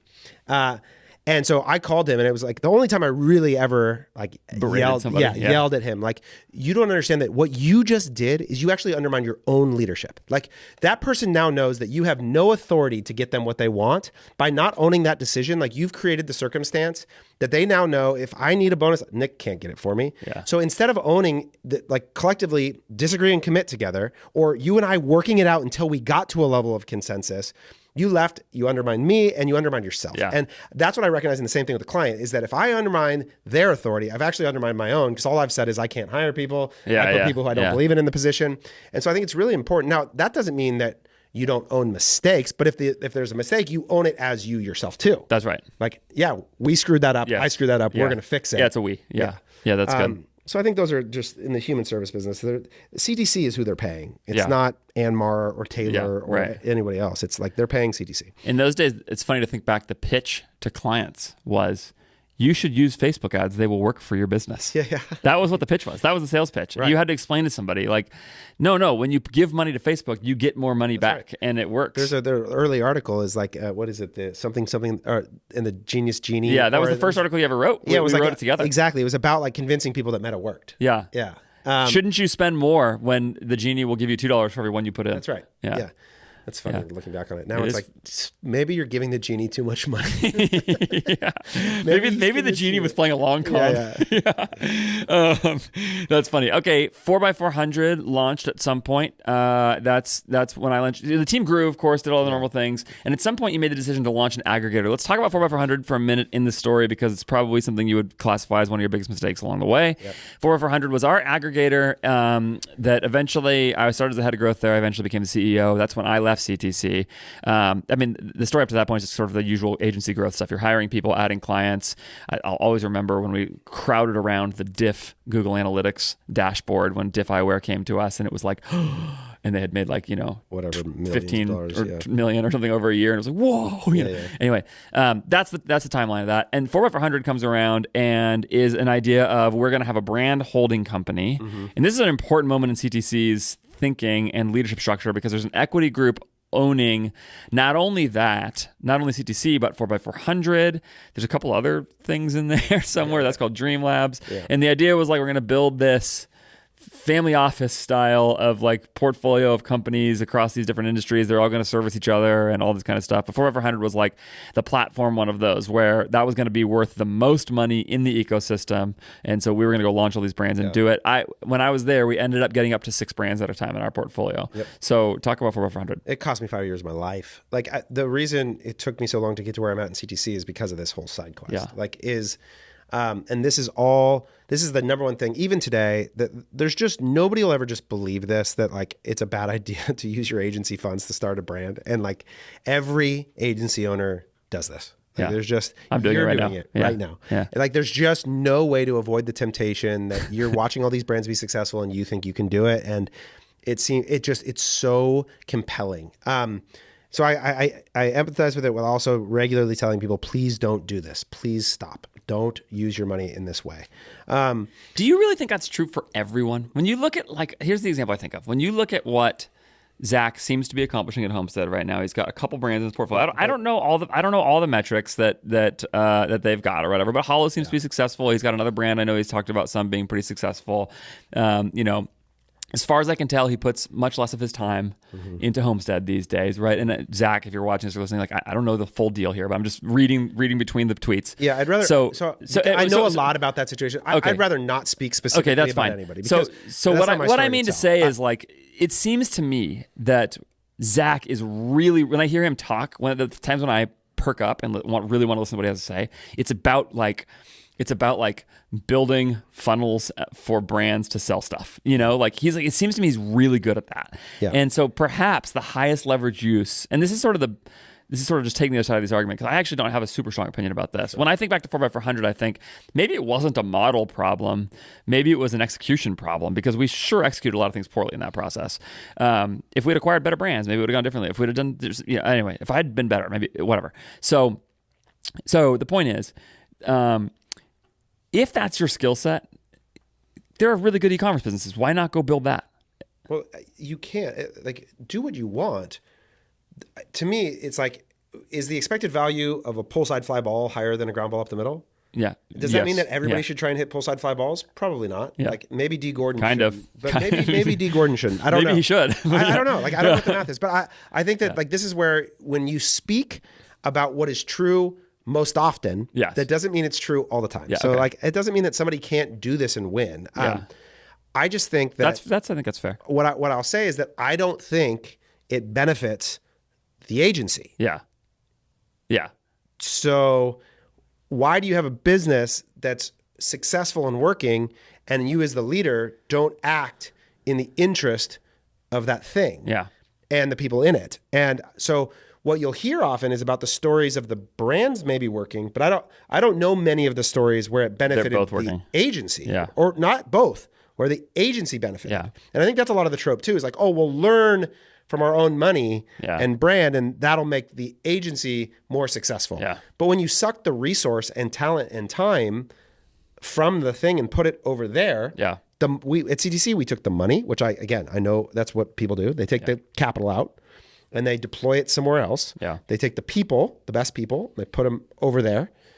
I don't understand how that could possibly benefit the agency. If I worked at an agency that happened, I would leave. Yeah. Is what I'd say. Yeah. Is because, wait a second, I'm an employee here. Yeah. How does this benefit me to take the money and talent from here and put it over there? Yeah. And so I think that's like the question. And what it says is that if you think about just capital allocation, it says, I don't have a mechanism to deploy capital here that's a better return than partly there. What I was going to say was like, and it's a heinous math decision. Like you have a thing that is growing and producing free cash flow. Yeah. And so you think the better EV bet is to take that dollar and put it into this thing than the yield that is like produced the cash to begin with? Yeah. You would have to look at your business and go, there's like no growth here. And that's where I started sort of looking let's ask a question about agency growth then. Okay. Because so how ought, let's say, I mean, I don't know, maybe you're dealing with this at CTC all the time, but like, let's say you have to go expand your services and create more demand for you to generate more value, right? Like, I mean, you got to create more You got to get more clients. And you got to get more people to service those clients. Okay. That's right. Yep. And let's say you don't have them yet. So you need to hire people and you don't have enough revenue to support it yet, or you need to hire, or you need to get more clients and you don't have enough people to support it yet. Something like that, right?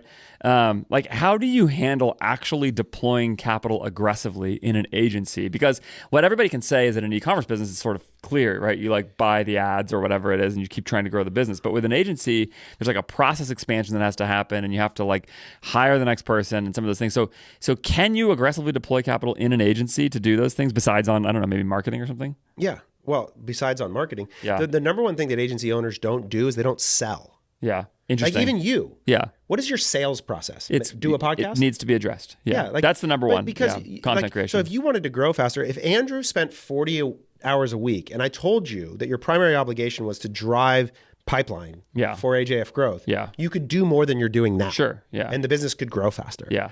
Agency owners don't sell. Like usually a lot of them are stuck in this like duality of service and sales. And so sales that's certainly is where like, I'm at. Yeah. Sales is like this thing that as referrals happen, you'll go get on a sales call. Yeah. That's not what sales is. Sales is every day I wake up, And try and sell stuff. I try and sell stuff. Yeah. And that's what you should do if you want to make your business grow. And if you applied resource against that problem, you would do it. Yeah. And you would try things. You would try advertising. You would try going to events. You would try sponsorship. You would try hiring people. You can deploy endless amounts of capital in sales and marketing. Yeah. There's no shortage of that. Yeah. And I actually think this idea that like the operational side of hiring people is like hard to scale is kind of just it's a way of like hiding. Like you're telling me that finding another designer in the Philippines would be hard for you? No, like, designers I'm not really worried the about. barrier? It's more about the growth strategists and stuff. That feels like those are hard positions to hire. So what you do is like, you know what you do? You have someone work 60 hours for a little while. Yeah. Sure. Like you flex the resource up. Yeah. And I think that's what we and you can pay them for it to do it. Of course. But what'll happen is like, or you know what you do? You hire a recruiter on contingency that's working for you all the time. Yeah. It's funny. I was just reading Double Your Profits, which is, have you read that?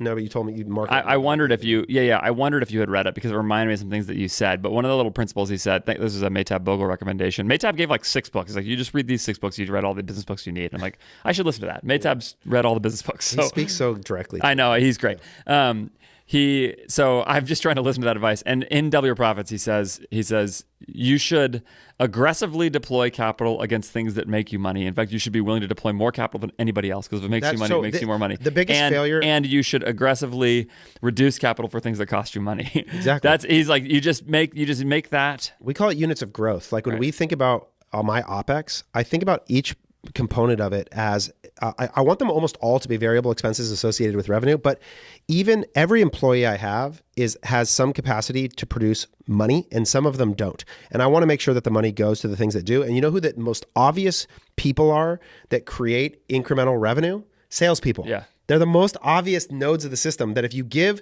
a salesperson money and a quota, like the math is very clear and simple. Yeah. You know? And by nature of there's selection bias for who goes into sales. Those people are motivated by that. That's right. And they actually respond to it. And so I think my biggest mistakes in CTC history are not deploying more capital into sales and marketing and not doing the LTV to CAC.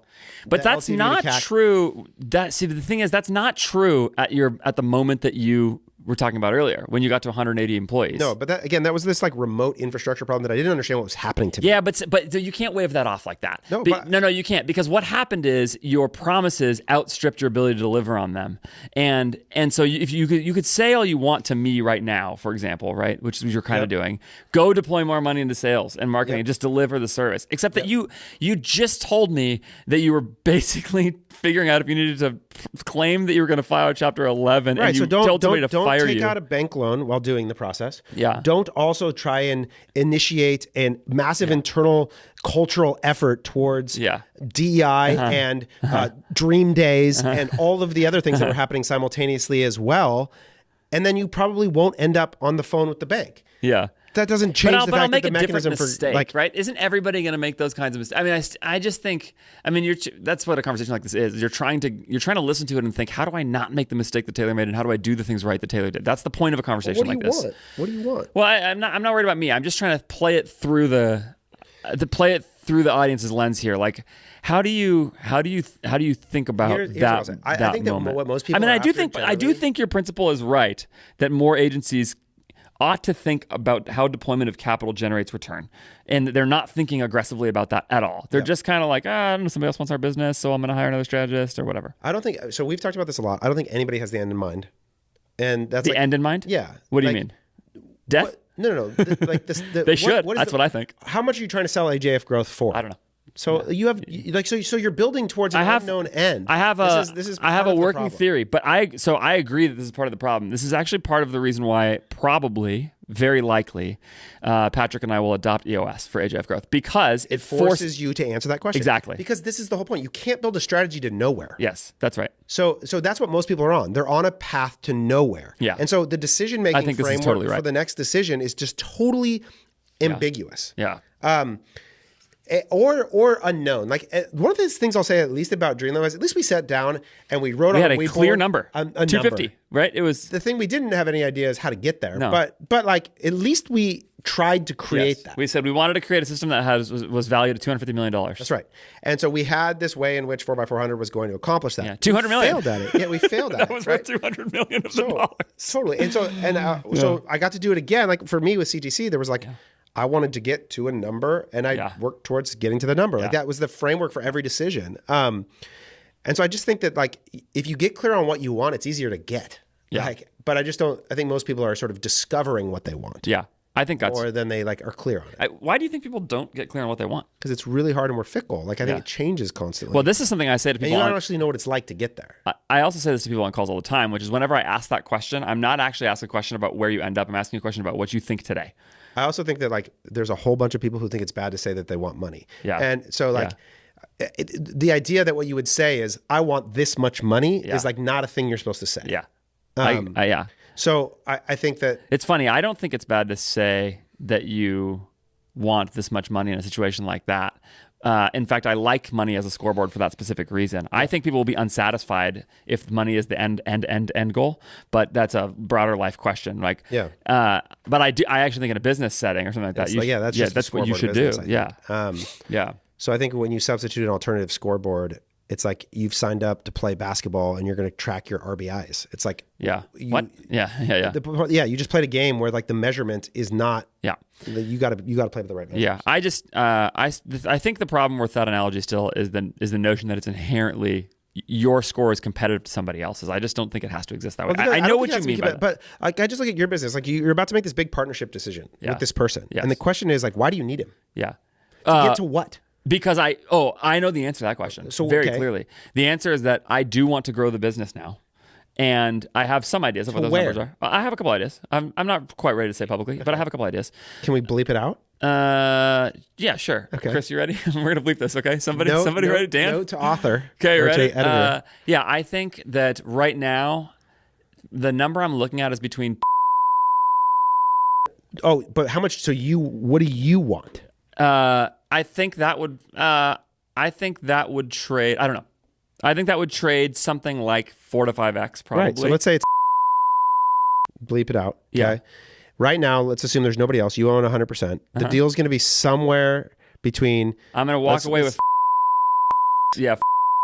And half of it's going to be in earnouts and rolled equity. So you're going to end up with cash after taxes and another earn after that you'll get 7. Like, so here's part of the problem. I actually don't really want any more money. Like that's a huge problem. Personally, if I was Patrick, I would be like, dude, I'm out. Personally, well, that's why you set a goal on the scoreboard and say you're going to commit to it. But you don't want. This is actually one of the biggest problems. I even think with Patrick is that I think he's going to suffer the same problem. I agree. Is that he doesn't want money either because he's already got it. So you're going to like, how do you like? Yeah. Yeah, we have to decide. I mean, it could go wrong. Actually, another thing that from my conversations with you that has been helpful in this process for thinking with Patrick has been that we should link that episode in case anybody wants to hear it. Know what the heck we're talking about. Sorry, Patrick, we're talking about you. So he won't care. He'll be glad. He'll want to come on and talk about it too. Patrick, one of the things I was going to say. What was I just talking about? Like you might get further giving your homie that is like your GS. Yeah. Like a bunch more. Because he'll work like infinity hours. Yeah, he probably will.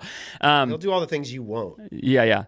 What was I just going to say about this? Gosh dang, I had a really good thought and I lost it. It's going to be so. It was going to be really important. But my point is like it's probably so close because even I'll make you faster. How about that? if that's really the end game. Because that's the point. It's not the end game. So, but then it's like, well, what is? Like, so is it 200 million? Like, No. There's no amount of money that's the end game for me. see, it's just like so then you just meander around until you don't No, I'm like going doing it to anymore? set a goal in it to generate some kind of outcomes in life that are related, that I can use the money towards, right? So I have a couple ideas about how that might look in my life, right?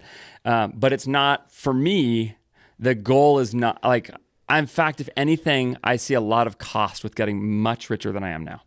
So that's where my current, It's really hard to transfer money around, I'll say that. Yeah, that's my current best assessment of life. Yeah. Oh, man. Yeah. Then you should just shut it down. Why? Because what's the point? Well, because I can do all kinds of things with the money besides keep it. Well, but you just said you don't want it anymore. It becomes more problematic. Yeah, that's how you get rid of it. So you want to create a funnel for sending it somewhere. Possibly, yeah. Or possibly doing other things in a way that the necessity of what a business can accomplish, which is value creation for humans, okay? So them making money? Partly, yeah. Okay. Partly, yeah. And I think that, this is actually where I think your position on a lot of these things and mine kind of come together nicely in the way I'm thinking about this, which is like, you've been really insistent that a business's job is to generate profit. And in fact, that a lot of the social enterprise type stuff that CTC did, which we should get to next in the story, is that didn't serve CTC well, it didn't serve clients well, it didn't serve you well. It ended up being a bad use of business as a mechanism. Totally. That's the way that I hear you talk about that story, okay? So in my view, I think that's right. I think that's, and I've actually kind of thought that for a while, and in some ways I feel like you were consistent with that. I think I voiced that to you at the time, that I thought it was a bad, you know, the example I always give of this is like, there were a lot of studies that came out when it's, 2020, 2021, when the DEI conversation was its most live in business settings in particular, right? And I think there's a lot of well-meaning people having these conversations. In fact, when I disagreed with you on some of the things that were happening at CTC, I have never once questioned your motivations. Part of the reason I was like, great, let's try it. Let's see what happens, okay? Maybe I'm wrong. There's this stat that got kicked around. It was some study. Who knows what the original study is, right? Which was like diverse teams perform better. Right? We've had this conversation, right? And the question I always had back to that is, what if they don't? Right. Is the business? Let's say somebody created the landmark study that was unimpeachable and proved beyond all shadow of a doubt that homogenous teams performed better. Yep. What is the moral obligation of a business, particularly for these giant publicly traded funds, which is more of a thought exercise because it's fun, because I don't have any influence over that, but like, or if these publicly traded companies, like, do they still have to create diverse teams because there's a moral imperative to do it? And I think different people, depending on their worldview, are going to answer that question a little bit differently. In my view, the answer is probably not. Within a certain ethical framework that makes sure everybody's being treated fairly. Yeah, you can't treat people unethically, and we'll just leave it there, whatever that exactly looks like. But I think that's the way that would look. So I think in whatever mechanism that I see the value of life and my time and the kind of value creation I want to have in the world, all right. If it's going to happen through a business, the business needs to be profit focused to do it, because that's what businesses need to do. So in that respect, I think there's a coming together. I think what happens with the money afterwards and how motivating that is to me relative to the money, I think is a fair question that you should always needle me on, because it's very helpful for me. No, so I would totally agree that there are different kinds of vehicles. There are charities, there are B Corps, there are churches, there are all sorts of different kind of entities that exist for different stated purposes. And a for-profit entity exists for profit. That's right. Yeah, and I think that's right. And that's what it's in service of. Whether you if you want to try and pretend that it's not, the problem is that all of the structures and the mechanisms will constantly drive you back towards that evaluation criteria. Yeah, and I think your clarity about that's been really helpful to me as I think about trying to generate some kind of value in life beyond that, where money, as we've talked about this plenty of times, is not the motivating factor for me. It has to be in the business, because that's what the business is for. So there has to be a way in which that's still the case. Okay, let's talk about, so let's wrap the 4x400 conversation. We did that. It went badly. You wore a lot of my mistakes. Thank you for that. I didn't exit that, I think, at the best that I possibly could have. But give me the summary idea, maybe you've already done it, about that stage of CTC and 4x400, and sort of like, if you have any one biggest takeaway, is it just like, is it more about stay focused on the agency? Is it about e-commerce as a model? Is it about aggregator models? Like, is it about the equity split, which was a big problem in that business? Like, I think it's all of those things. I don't think there's any singular thing. I think that aggregator as a business model has a lot of flaws. There aren't these synergies that you presume when you start. The reality is like every business we had a wildly different supply chain, wildly different customer persona, no shared data. Like there's just like no actual Wildly different cap tables. Yeah, like exactly, like different incentives between all the participants, and you end up with this ultimate capital allocation problem: is that if the money's held at the holdco level, every individual operator of the individualized cap tables all want it to go to them, and there's like a fight for scarcity. And ultimately, the right decision is to continue to deploy capital into the thing that returns the most, which is going to be one of them, not all of them. And so I think that model has a lot of flaws in it to begin with. As a result of that, I think that using the agency's cash to do that was foolish and naive and a poor capital allocation decision. I think raising capital in the way that we did, we actually raised $1 million for that entity. And then stopped raising, then treated it like it was bootstrapped. Exactly. Yeah. It was just, all of it was just like, that was naivete, and having never, and even I think looking back on it, like we had this relationship with one of the investors that like we look back on and go like, what a jerk. But I think he was right about more He was totally right than we realized at the time. And he was just like, you guys don't understand the game that you're playing. There were two investors who were like that, actually, who both... One of them was more gracious and willing to teach, and the other was just like treated us like stupid children. But in some ways we were. And so I think there's learning from that. But the thing that makes me the saddest is that I think it was all ego. Like, I think everything we wanted was to have the coolest thing. And we thought the way to get the coolest thing was to have a brand. Yeah. And I still think this goes back to the idea that an agency is a second-class citizen in the entrepreneurial world. Yeah. And so if you, like, the coolest people are the brand leaders, and it's probably even turned to like software, probably even elevated over consumer product, to be honest. And now maybe AI is at the people. Well, I think about Mark Zuckerberg and all the like, like big tech. Yeah. I would say the SaaS companies in our space, I don't think that's true. Yeah, probably not in our space, but like ultimate entrepreneurial pinnacle. Certainly. Yeah. So I just think that agency's at the bottom of that list. And so it was all about what was the coolest thing we could have. And it felt cooler to me to have a baby sporting goods company than it did agency. CTC. This is the reason I tweeted the other day that like you need to decide why you're making less EBITDA when you're growing your e-commerce business. Like, if the answer is ego, you need to be really clear about that, because I think the same thing is happening for brands that are pushing their growth too hard to get a bigger top line number. Yep. People replied to that tweet honestly, and they said, yeah, there's economy of scale, there's value in some of those things, and that's true, there is, but realistically also it's ego. And it's like, that was actually from a conversation I had with a potential client, and I really appreciated his clarity to his answer. He was like, it's ego. Like, that's the reason why I'm doing it. And it will really hurt you.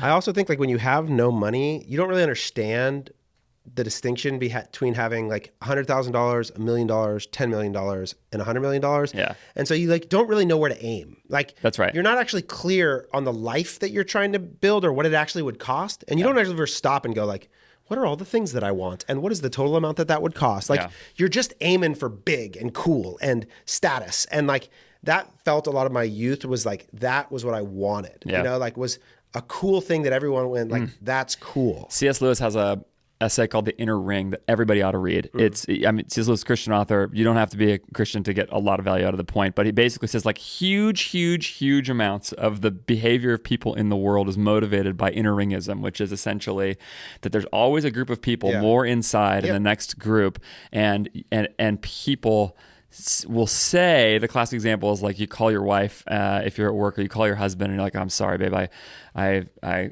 got the boss is having me work late, but inside you're thrilled that you get to work with the boss. And that inner ringism is the motivation for many bad decisions in the world, and it's so insightful. When my experience at Power Balance, I was just on the outside of that inner ring, and I wanted so badly to be in that room. I definitely felt that at CTC. And so I think everybody feels that, and so I think whatever I perceive. And as a leader, you actually have to be willing to keep people out of it, even if they want to be in. Totally. And so I think that's very true. And that was probably a primary driving motivator when I was young, and wherever I had applied the idea of like the coolest ring that I wanted to be in. It's also like when I look back, so the way we raised money was kind of interesting. Like, we held an event. We like invited 100 people to an event, and we did a presentation, and we said, if you want to write a check, email us in 24 hours. And like, even that was just a play and like get all the people in our life together, show them something cool, and make them want to be a part of it. It's like, which I think is not necessarily, it worked really well. Like, it actually turned out to be a decent fundraising mechanism. But even that is like an idea is like, that's not. It was, in some ways, it played to your strength, though, which is like a exciting entrepreneur who somebody would want to back, right? They're looking at you going, this is the kind of person I want to be with. And I think that's, but I see your point. Okay, so let's talk about equity a little bit more because now a few of the stories come together here. So there's, first of all, the point that you made about Ian, Josh, Jordan, you guys sorting all the equity split out there, some of the mistakes along those ways. 4x400 was an equity disaster, I would say. Like, we talked about raising money poorly. We talked about acquiring businesses poorly with different motivations and different cap tables on every single business, all those kinds of things. You talked about the ESOP earlier, where you brought employees, you sold equity in CTC to employees in the business. There's all of these little things along the way. So a little phrase I've heard you use that I think is a really helpful lesson from all of this is equity is the lifeblood of the business or something like that. It's a life force that aims that you want aimed at the business. Okay. So say it right and then expand on it, because I think it's a really helpful thing from your pathway. The phrase I'll use is equity is a life force, and you want it pointed at your business. And if someone leaves with equity, they take with it a force that you can't recreate. Yeah. And so you need as much of the equity aimed into the goals of the business as possible. And the second somebody takes it and has a different direction with it, you lose a thing that is really powerful. Why is it so powerful?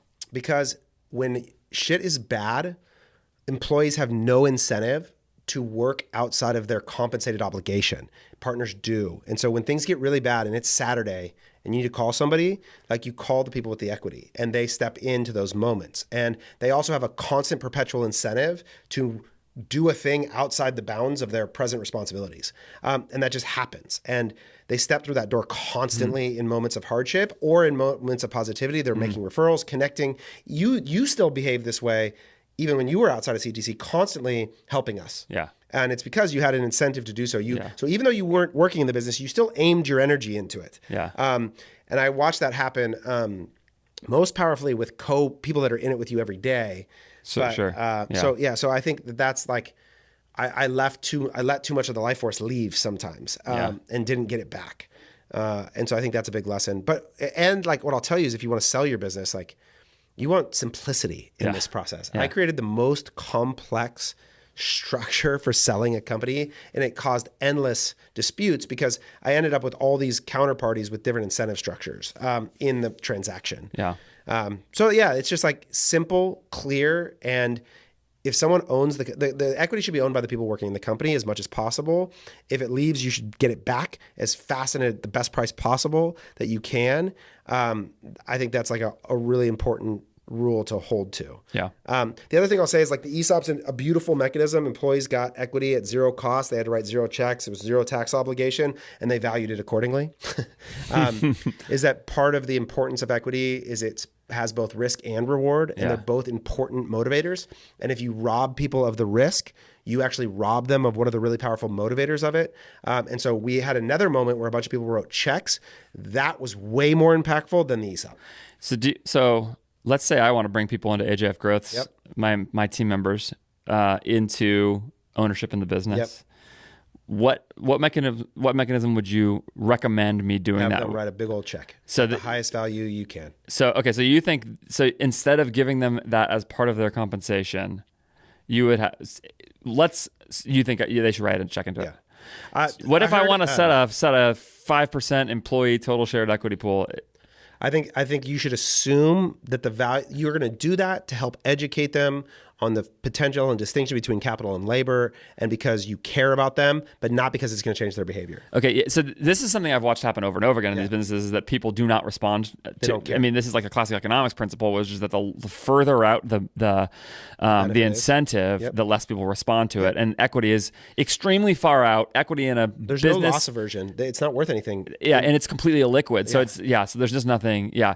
That makes sense. So do you think a profit sharing would be like a better mechanism to accomplish something similar? I wouldn't do that either. So Jamie Dimon, CEO of JP Morgan Chase, like biggest bank in the world, like probably the second most powerful man in the world, maybe behind Donald Trump. Yeah. Like, I was listening to an interview with him on the Acquired podcast. Yeah.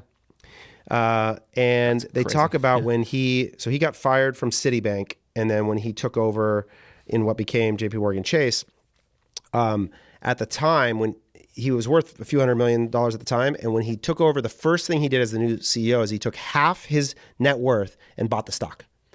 And He didn't have to. He had a huge compensation package. And that was his signal to everyone that like, I'm in. Yeah. I'm not going anywhere. Yeah. I am personally invested at this at a level that would cost me dearly Yeah. if I fail. Yeah. And that was one of the like, it's like a really powerful testament to his leadership in that moment. And he kind of calls it out as like, When was that? Do you know? whenever, I don't, what year it was. Like, do you a ballpark what year? 2010 maybe? Okay, yeah, so post recession. Yeah, post-recession. Yeah, okay. Yeah. So personally with his own bank balance, didn't negotiate to receive it, bought it with his own cash, $60 million in stock. So so like when I think about Pat, the example is that like I would want it to be at a dollar amount that actually like would cost Patrick meaningfully if he failed. Like, yeah. And I've thought about that. I mean, yeah. I think that's right. So I think I'm on the same page as you as this. I've thought about it certainly at that level of leadership and with that level of equity, partnership, that kind of thing. Yep. What I'm really specifically asking about is like employee profit share pool type things, like mechanisms like that. Have them write checks. It would be more powerful that they wrote a $5,000 check, I think, than you create an option pool for them. That's really interesting. Yeah. I think you're right. I mean, I've watched it not motivate people for a long time. And there's like there's the thing, and I think therapists talk about this, like free therapy doesn't work. Yeah. Right. People have to actually be doing something. Okay, I don't know why I didn't think about this, but my brother is nodding his head right now, who was a professional therapist for a long time. So the client has to be paying for it, otherwise they don't value it. And I think that's a broad principle. Is that right, Chris? Totally 100%. Yeah. There's something too about it's even like what's the right way to phrase this? It's like honorable to like write a check. Yeah. Like you feel like I saved up, I bought something in this way that it's actually deeper. Well, I wrote a check into CTC. That's how I got the equity that I had in CTC. That's right. And I'll tell you what, I have felt after the transaction like somebody should pat me on the back for deploying my money well. Yeah. You know, I want an attaboy on it. You know, and it's funny. Like I don't know. I've had enough of my sweat equity in CTC that I think I would have felt pretty good about it either way. But like I do feel that way a little bit. You know, so there's something about that and just learning that. So one of the things that happened, this little inside ball that I'll give, might get me in trouble, but whatever. We had so when we bought the shares back, when the employees wrote checks, we offered it to a group of employees, and one of the employees that wasn't the senior most employee wrote a bigger check than a lot of people. And at the end, when he did really, really well with that was like hard for some people because it's this comparison game, right? At the end, who gets all the money is sort of a signal of value in various ways. But when I look at it, I go like, well, when the opportunity was there, everyone had the opportunity. Yep. And this person believed the most at probably the largest percentage of their individual net worth. Right. Yeah. Took that and said, I'll make the bet. Yeah. And like, to me, you just like that understanding of risk reward and how that works is like a very powerful lesson that you don't get it. You don't get the reward. You don't get it if you don't risk. So, you know, like these things, and this is true of any yield curve. Yeah. Like if you want 20% return, you've got to absorb the volatility on the downside too. That's right. And if you want 8% in an index fund, you reduce your volatility, but you reduce your upside. And it's like just how it is. What did that do for you as a leader? Did it have any emotional impact on you? Everybody, the pace at which everybody wrote checks was like really empowering. Like it felt because people were like, "Yep, I'm in." Yes, the money, and they were fighting over how many they all got. And so it was like, oh, you believe you guys are in, and like I know you all aren't mega rich people. Like we work together. Like so, I think it was really empowering to me. And again, it's like this fiduciary responsibility that suddenly I carried. Now, that's right. This is other people's money. Yeah. That's really good because something else that we've hit a few times here, like you just said with the risk component, the potential cost, and this is something I voiced in my conversation with Patrick. We should have framed this whole thing through this lens. Start and end. Like, We should have framed the whole conversation this way as like what I can learn on the beginning of an agency journey from what you did on the end of it. Still time, you know. Yeah, whatever. Let's just start over. But yeah, no. But listen, I think one of the things that also has been really clear to me, and I've voiced it before, is like this notion that like essentially, put another way, cost is really good. That's the point. That's right. That discomfort is really, really good. Yeah.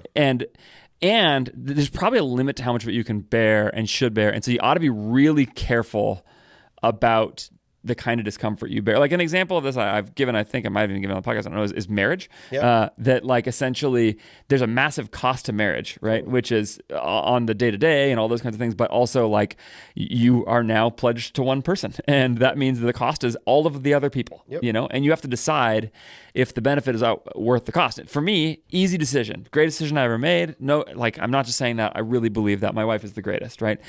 And I really believe that. And it doesn't change the fact that there is a limitation of my decisions within that has to happen as part of that. And so, and I think there's like, that's true for all these things. And that's part of the decision I've been thinking about business-wise has been like, you know, I had this idea I'm going to have this freelance life that is sort of easy and lower key and lucrative enough because I don't have super big money ambitions. So it's like, great.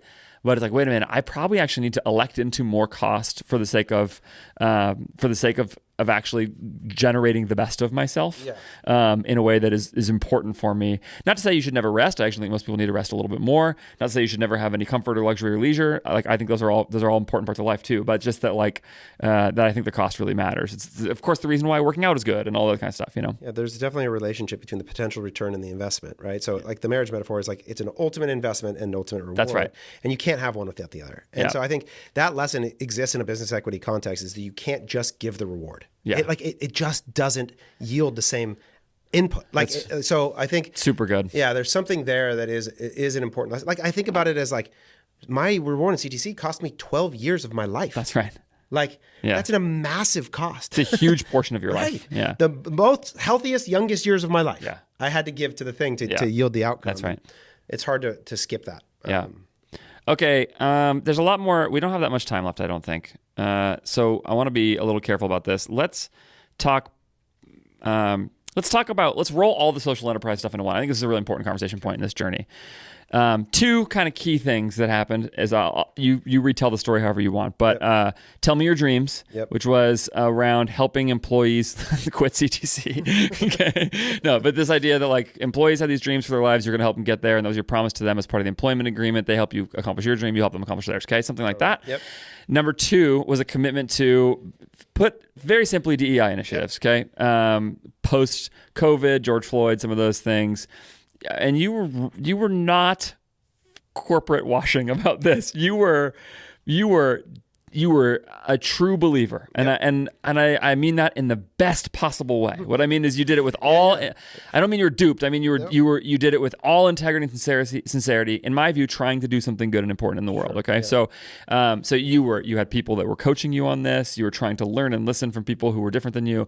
All things that I think are really admirable qualities. Okay, my sense in the end is that you would look at both Tell Me Your Dreams and those initiatives as mostly, if not, maybe not entirely, but mostly mistakes. Correct that story however you want and tell me what you think about it. I think that the thing that they were intended to get for me, I no longer want. And so they're a mistake if what I want today, then they were a mistake to help me get that. But at the time, I would actually say that I wanted something different. So I think that if the goal was to create shareholder value in the form of profit, which it probably should have been, but it was not the goal at the time. So funny how much you're backing off on the shouldness of what a business should do and the way you're telling the story right now. Well, I think it evolved forward in one direction. I think at the time, though, I never would have said it should do that. I know. Yeah. So I was an idiot. Yeah. That's what I'm saying. You're still holding back. Right. So that's a stronger word. You were an idiot and delusional is a stronger word than the way you were framing it a second ago, which was like, ooh, it's not doing what I want. I should have started a church, candidly. Right. I started the wrong kind of thing. Yeah. And it's because I was kind of confused. That I think is a more honest answer. That it's like you were not just it didn't do the thing you wanted to do, whatever. It's like, no, I was wrong about this. That's I think is stronger language. I didn't understand. I thought these vehicles would be easier to like morph into versions of one another. Yes. And I like at the time, you have to remember, like a big inspiration for me was there was a church in London that was trying to become a business. Like it was trying to deploy a similar mechanism. This Bromden? I honestly didn't remember. Like I'm trying to remember the name of it. But like, and so there was this convergence of these things that I had sort of been captured by the vision of that somehow business and church could exist together. And what I've learned now is that like, no. They should not. They should not. Yes. They actually serve completely different ends. Yeah. And so that's naivete. That's like youth. And I think some of that is what creates change in the world for a positive. And some of it is when you come into thousands of years of wisdom and you realize that you were just wrong. Yeah. And I think I was closer to that, which is that like there's a reason these things are structured the way that they are. Yes. And it's good. And Yes. somebody was thoughtful about it. Yeah. And they probably had experienced the pains I've experienced. Yeah. And so It's so easy to look at all of these things and be like, oh, they got it totally wrong. yeah, But what a it's bunch like, of idiots. yeah. And to look at like legalese for things Yes. and like, all this stuff and go, oh, this is just, this process holds you down. 501c3s, what is this? You don't need that. You Yeah. know, like, what's the point of that? Yeah. Like, but they're actually like Somebody was wise in thinking about organizational structures and purposes and some of that. Totally. Yeah. And even like I think about the separation of church and state, like that is an ideal, is like why it's important and why those things actually really do serve both entities in some ways, you know? Yeah. And so I think I was deep into like community capitalism and stakeholder agendas and like was there a different version of capitalism that could exist that benefited more people? I think. Which I think is like a very captivating idea that I think people are still struggling with. Like we're still of course. culturally, I think, very stuck in this reality that capitalism seems to converge a disproportionate amount of the resources into too small of a group of people. Yeah. And communism is a failed concept too. Yeah. And we're sort of stuck in this as a species, I feel like. And I don't know that anybody's solved it yet. And I think we're working through this as a culture, and I don't have the answer. And I thought it was noble to endeavor to be part of the solution. Yeah. I still think it was noble to endeavor to do that. Do you Yeah. think it was noble? Yeah, I just think I think- turned out to not have enough courage. I think. Whoa, really? Yeah. What do you mean? I think that my principles fell apart, like in the pain. Your principles fell apart in the pain. That like what sort of what I discovered in it was that the people leading me, and the reality of the middle of all that movement, and DEI, I think as an initiative, is the reality is that no one knows how to solve it. Yeah, I remember. This is the big problem. You told me a right? story about this once, where you got to some end point in your DEI, like the coach, the organization you brought in was like, nobody knows. Yeah, we're wandering. We're like now pioneering, and so what I felt like was like, oh, I'm not going to be the pioneer, and I don't know the answer, and this is too hard, and so therefore, like, I withdraw. Really? You think that's what you did? I think you assessed Well, I it. think I was it was going to do, the thing I was doing was going to destroy us. Yes. And that's what I mean. I think what you did is reevaluated whether or not it was a good mechanism for the thing that you wanted to accomplish. And then, so of course, the thing you wanted to accomplish changed at the same There's time. this phrase that gets used a lot in that work, which is that you're planting for seeds for trees you'll never sit under. Yeah. And I was not willing to do that. Yeah, okay. Yeah. So I think that is the reality of that kind of work, is that there is no gratification in the immediacy. That's such a fascinating worldview. It assumes a progressiveness to the way the world works. Yeah. That seeds don't just get mowed over or something. Well, no. But I would even accept Yeah. that there's a possibility that would happen. Yeah, sure. I know you're not saying this. Yeah, but I think that there are things with a latent value realization that are true over the course of society that, like, I think lots of people didn't realize the immediate benefit of their behavior in the life that they live that turned out to be more impactful later. I think that's like, there's lots of things like that, right? For like, sure. So now that's also an easy trope to get people to behave a certain way, and it removes the obligation of efficacy to say things like that. Yeah. And I struggle with that too, to say, like, if someone says to you, it's going to work, Yeah. you'll just never know. Yeah. Like, that's Great, that does feel borderline cultish-y language to be like, you should persist because this is good. And also you have no accountability if it doesn't work right. That's right. And there's no accountability to impact. Yeah. And so those are really hard things to sit in and go like, okay, I'm open to that possibility, but I don't know how to evaluate your statement. Like, I don't know how to know if what you're saying is true. Yeah. So do you think, because I think some of the reassessment of that is tied up with the deconstruction of your faith. Mm-hmm. So do you think the deconstruction of your faith was a net positive for CTC? Well, it was certainly a net positive for the shareholders of CTC.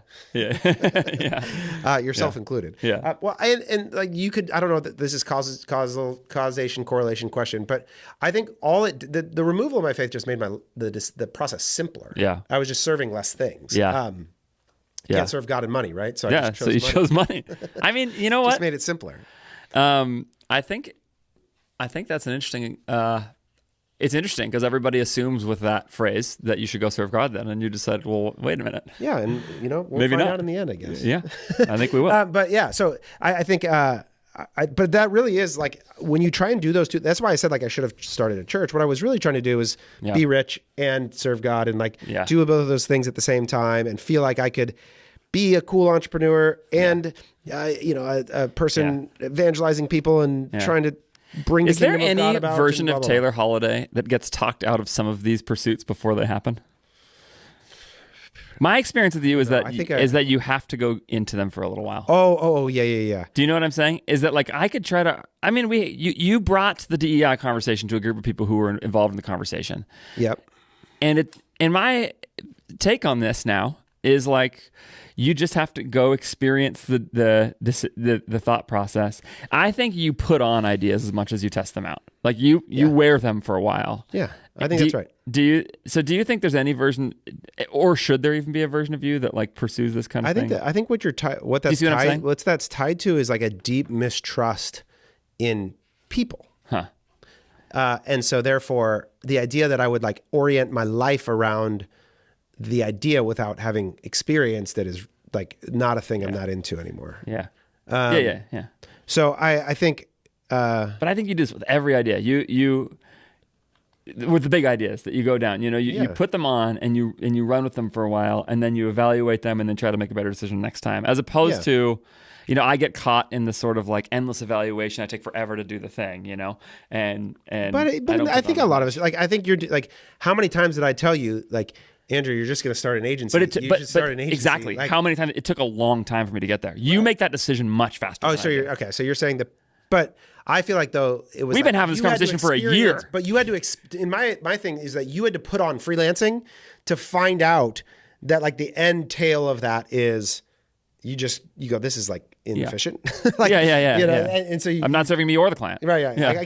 I could do this better. Yeah. And so you move on. Yeah. But so like, I think you had to put on freelancing in the same way I would have to. Yeah. So, I put on whatever ideal that someone would tell me. So I don't know. I don't know. Yeah. Okay. Well, let's see. Let's wrap. So 400 dies, CTC shrinks, DEI stuff goes away. I mean, I don't know exactly how that works in the organization now, so don't hold me to exactly saying it like that. CTC then grows, focuses on profits, and then eventually leads to an exit. We don't have a lot of time left. We don't want to talk about any of the good part. When it all worked, we were awesome.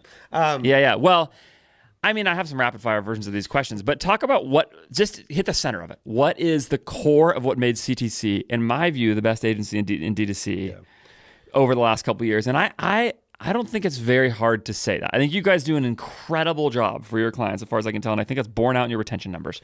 Well, so when you say why did you create so much value for clients and yourselves? What happened that allowed what was the execution that made that work? So I like really learned how the machine works. Like I know how a service business works, very clearly. Yes. And understood that there were a bunch of things that were actually really unnecessary to make a service business work.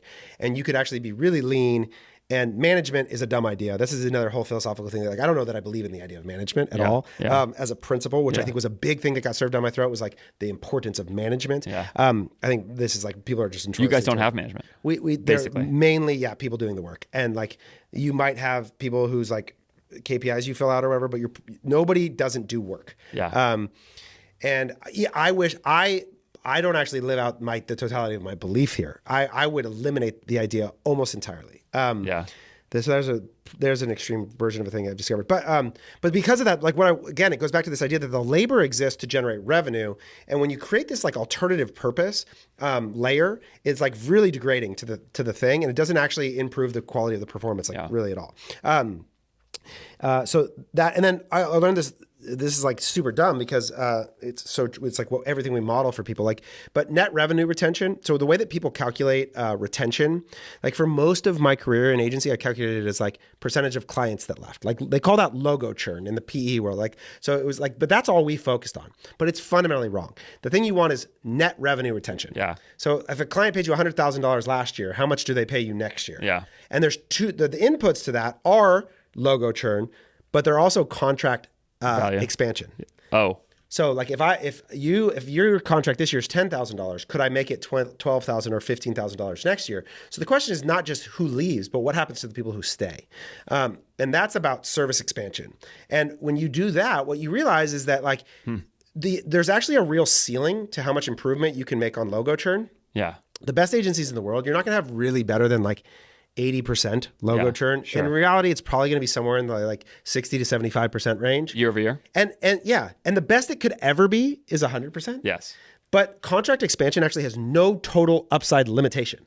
Yeah. So when I think about that as a metric is so much more important is that for the customers who stay, who love us, how much more value can you get out of them? Yeah. And because there's just going to be some customers that it just doesn't work. Yeah. They're the wrong fit. And you should spend actually not that much time trying to salvage them. Yeah. Like it's just exhausting, endless hole of sadness to go into. And probably actually more valuable to you to behave with integrity till the end of the relationship, make sure that they go out on as positive a note as possible, and you know what I mean? Like, I'm not because of that word of mouth thing. No, I know, but I'm saying because of the word of mouth thing, I'm saying like it's like if they can have a decent experience on the way out, it's like what we were talking about with Alejandro from Mountain Bow.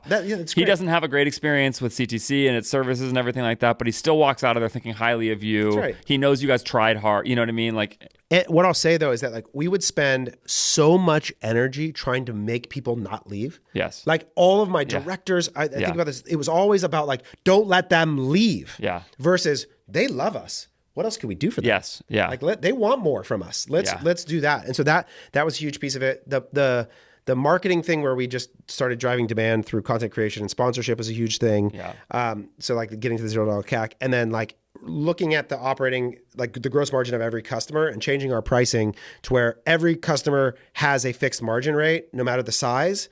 All of those things made it so that like the business is just so. So you're saying simple. there's some amount of margin. So if a customer's worth too much to you, you either you increase your services to them. Yes, exactly. Yeah, because otherwise they're going to churn. That's right. Because you create in-housing risk. That's on right. that side of things. Okay.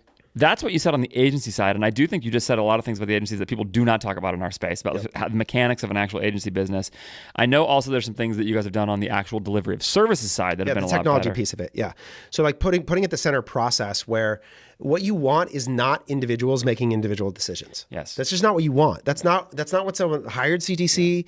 Yeah. That person doesn't have 12 years of history. They don't possess all of our data and information and knowledge. Like they shouldn't be making individual decisions. That's not the point. If you're going to do that, you better be paying $300,000 a year. And I'll just tell you this, if you are hiring an agency and there's somebody working for you who's making $85,000 a year, they are not equipped to make growth decisions for your business. It's just, they do not have the experience to solve the complexity of problem that exists unless they are like massively underpaid. And guess what? They're going to leave soon if that's true, because they'll realize that. That's like, right. That's just the reality of it. And so what you want is those people to take the legacy experience of the agency and deploy procedural decision-making as much as possible. And then like small bounds of like thoughtful decisions, but you don't want open-ended problem solving very much. Yeah. And so I think technology and process are at the center of that. Yeah. That allowed us to do more consistent work and allowed us to get more. And this is a big thing. I was getting an argument with Michael from Upstack. This idea that revenue and costs have to move linearly in the agency is fundamentally wrong.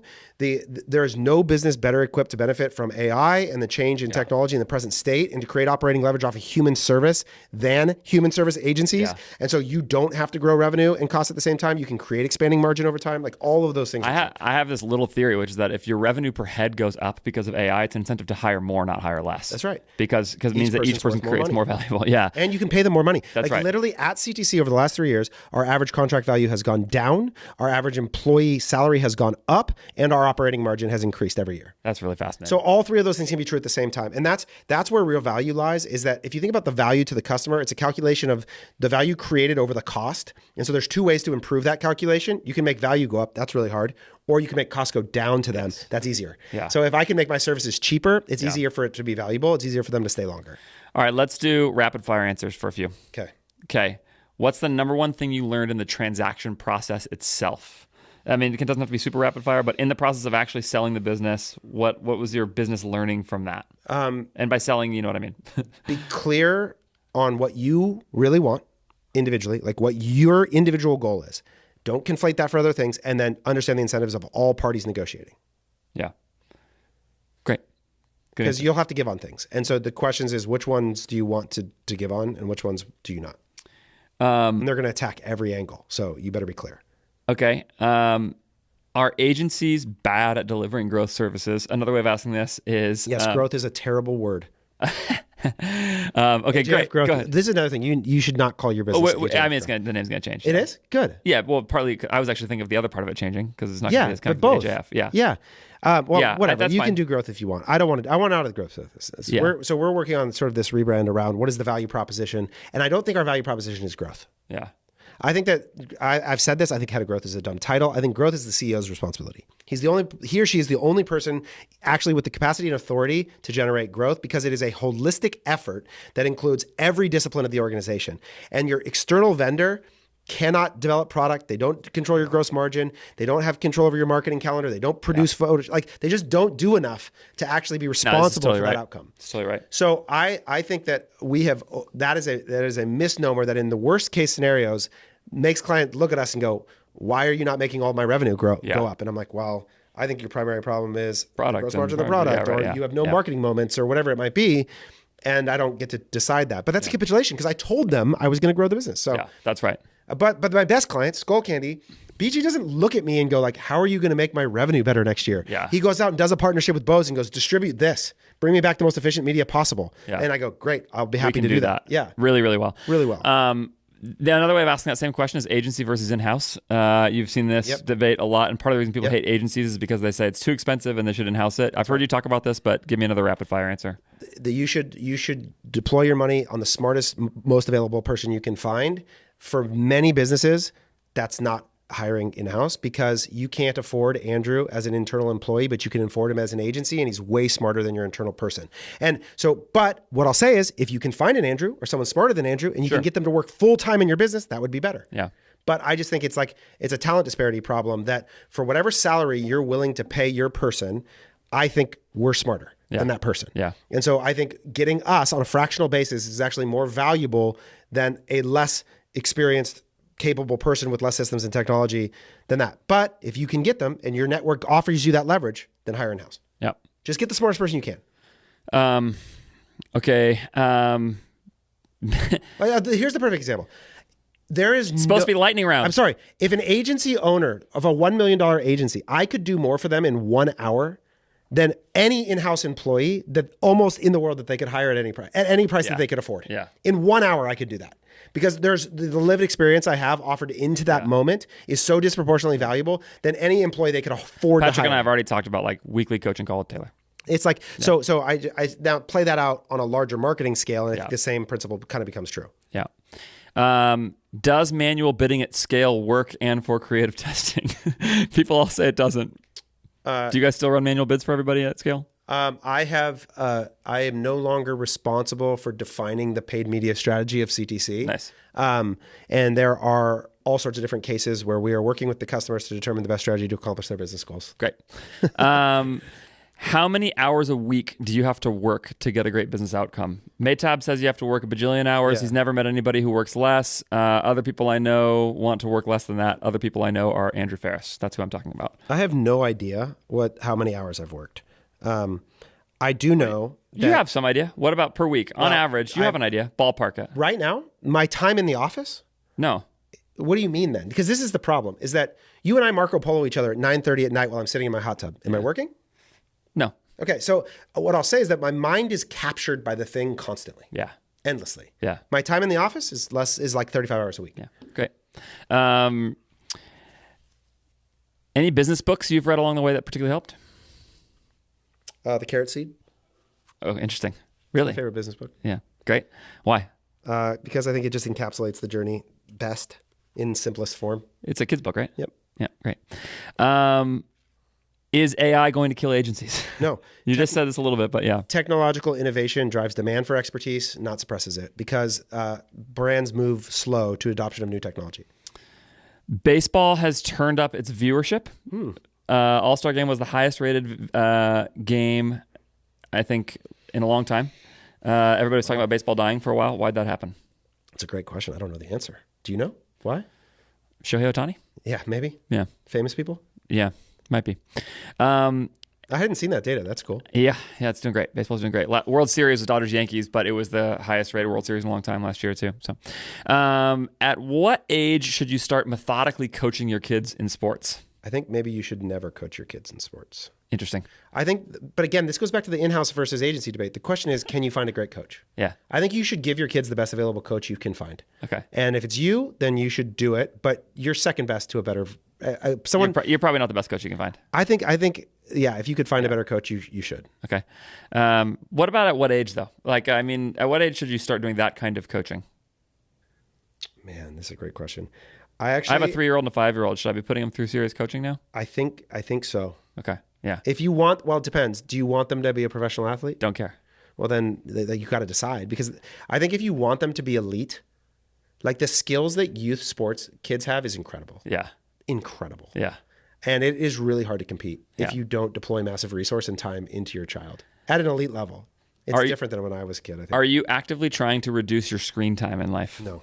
I don't care. I want to absorb my screen. I want to be a permanent, perpetual view in my array of my eyeballs. I'm like a transhumanist a little bit. Like, yeah, it's fairly so. Yeah. Like I just think it's an inevitable place that we're heading. I think my average time on my phone is like 12 and a half hours a day. That's a lot. Like, so yeah, it's just an extension of me at this point. Okay. Okay, very last question. Because Neuralink is Very gonna last happen. question. You can Sorry. speak to this as much as you want. Yeah. Shut up. Okay, ready?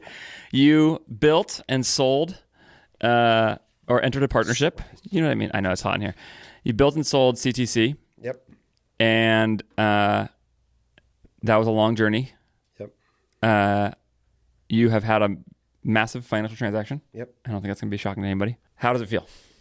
I feel relief. Just because you got there? I think that one of the things I've realized is that, and I think I shared this with you. I think you're forcing me into a question we've talked about. But yeah, but that was like a week ago. Yeah, I mean, this is close enough to it. It could have changed completely a week ago. No, I think I always I had expectation of myself, had an externalized expectation that I should do this, and so when I got there, I felt very little joy. I felt massive relief, and so I feel light. Huh? You feel light? Yeah. That's a really good word. Yeah. It's awesome. I feel like you just can't I'm a made man. Like you can't take something from me. Yeah. Now, as before, it would have been like I never made it to the big leagues. Yeah. When people talk about my professional athletics career, I kind of am embarrassed. Yeah. Because it's like I didn't. Staten Island Yankees isn't that good. And my minor league stats suck. Like, and I know they're publicly available. And like Fangraphs.com. Yeah, you could look it up. And so all it DM says, me if you need help interpreting the all data. you get to go look up is that I failed. Yeah. You know, like I didn't make it. Yeah. And so it feels kind of sad. I don't know. But now CTC isn't minor league level professional baseball? no, it's the game at the level I tried to make it at. And so like Okay. All right. but probably somebody will make me feel that way because there's definitely better levels. Yeah. But So people a lot richer than you build a lot bigger businesses. yeah, I posted a stat on LinkedIn about the likelihood, the percentage of little leaguers that make it to the MLB versus the percentage of transactions that occur over 8 figures. They're actually very comparable in terms of the likelihood of success. That's cool. So yeah, You are a great friend and have had huge impact on my life. Yeah. And I'm really happy for you. Congratulations. yeah, you're next. We'll see. I'm hopefully going to sell to the new platform private equity owned thing called CTC. If you want to, yeah, and you're interested in a couple $1 million, we could work something out. We could do that over the next episode. that would be really fun. Yeah, we work out an equity agreement on this. and especially if you can solve creative, because like Lord knows you think you can. So do you still believe that, by the way? Where a lot of my resources are going right now. Yeah, I know. We'll find out. I don't know. Maybe. Thanks, Taylor. Thanks, man. Monster episode of the show. Thanks for tuning in all the way through the end of it. If you liked it, you should subscribe to this podcast. If you made it this long and you're not subscribed, what are you even doing? You like my show, obviously, so subscribe. Get the next one too. I've got great ones coming up, including an interview with Alex Cooper, one of the foremost, most helpful voices on the interaction of AI and ad creative in particular. I loved my last conversation with Alex. You should go look that up too. And then you should subscribe so you don't miss my future conversation with him, which I'm recording, I think, next week. You're gonna like it a lot. My sponsors, yes, that's next. Sponsors, you should go check out all of them that I talked about on the show. More Staffing, RICHPANEL, and Intelligems. They're great. I really like all three of them. I really work hard to get sponsors that I actually like and work with, that my clients use, that I use. Go check them all out. The show notes have the links to all of those. And of course, if you want to subscribe to my newsletter, you can go to ajfgrowth.com, drop your email address in the footer or in the pop-up, and you will get my 4 free essential e-commerce resources, as well as my totally non-spammy, not too often newsletter. That is really valuable to you. So thanks so much for watching and listening. As always, I will see you next time.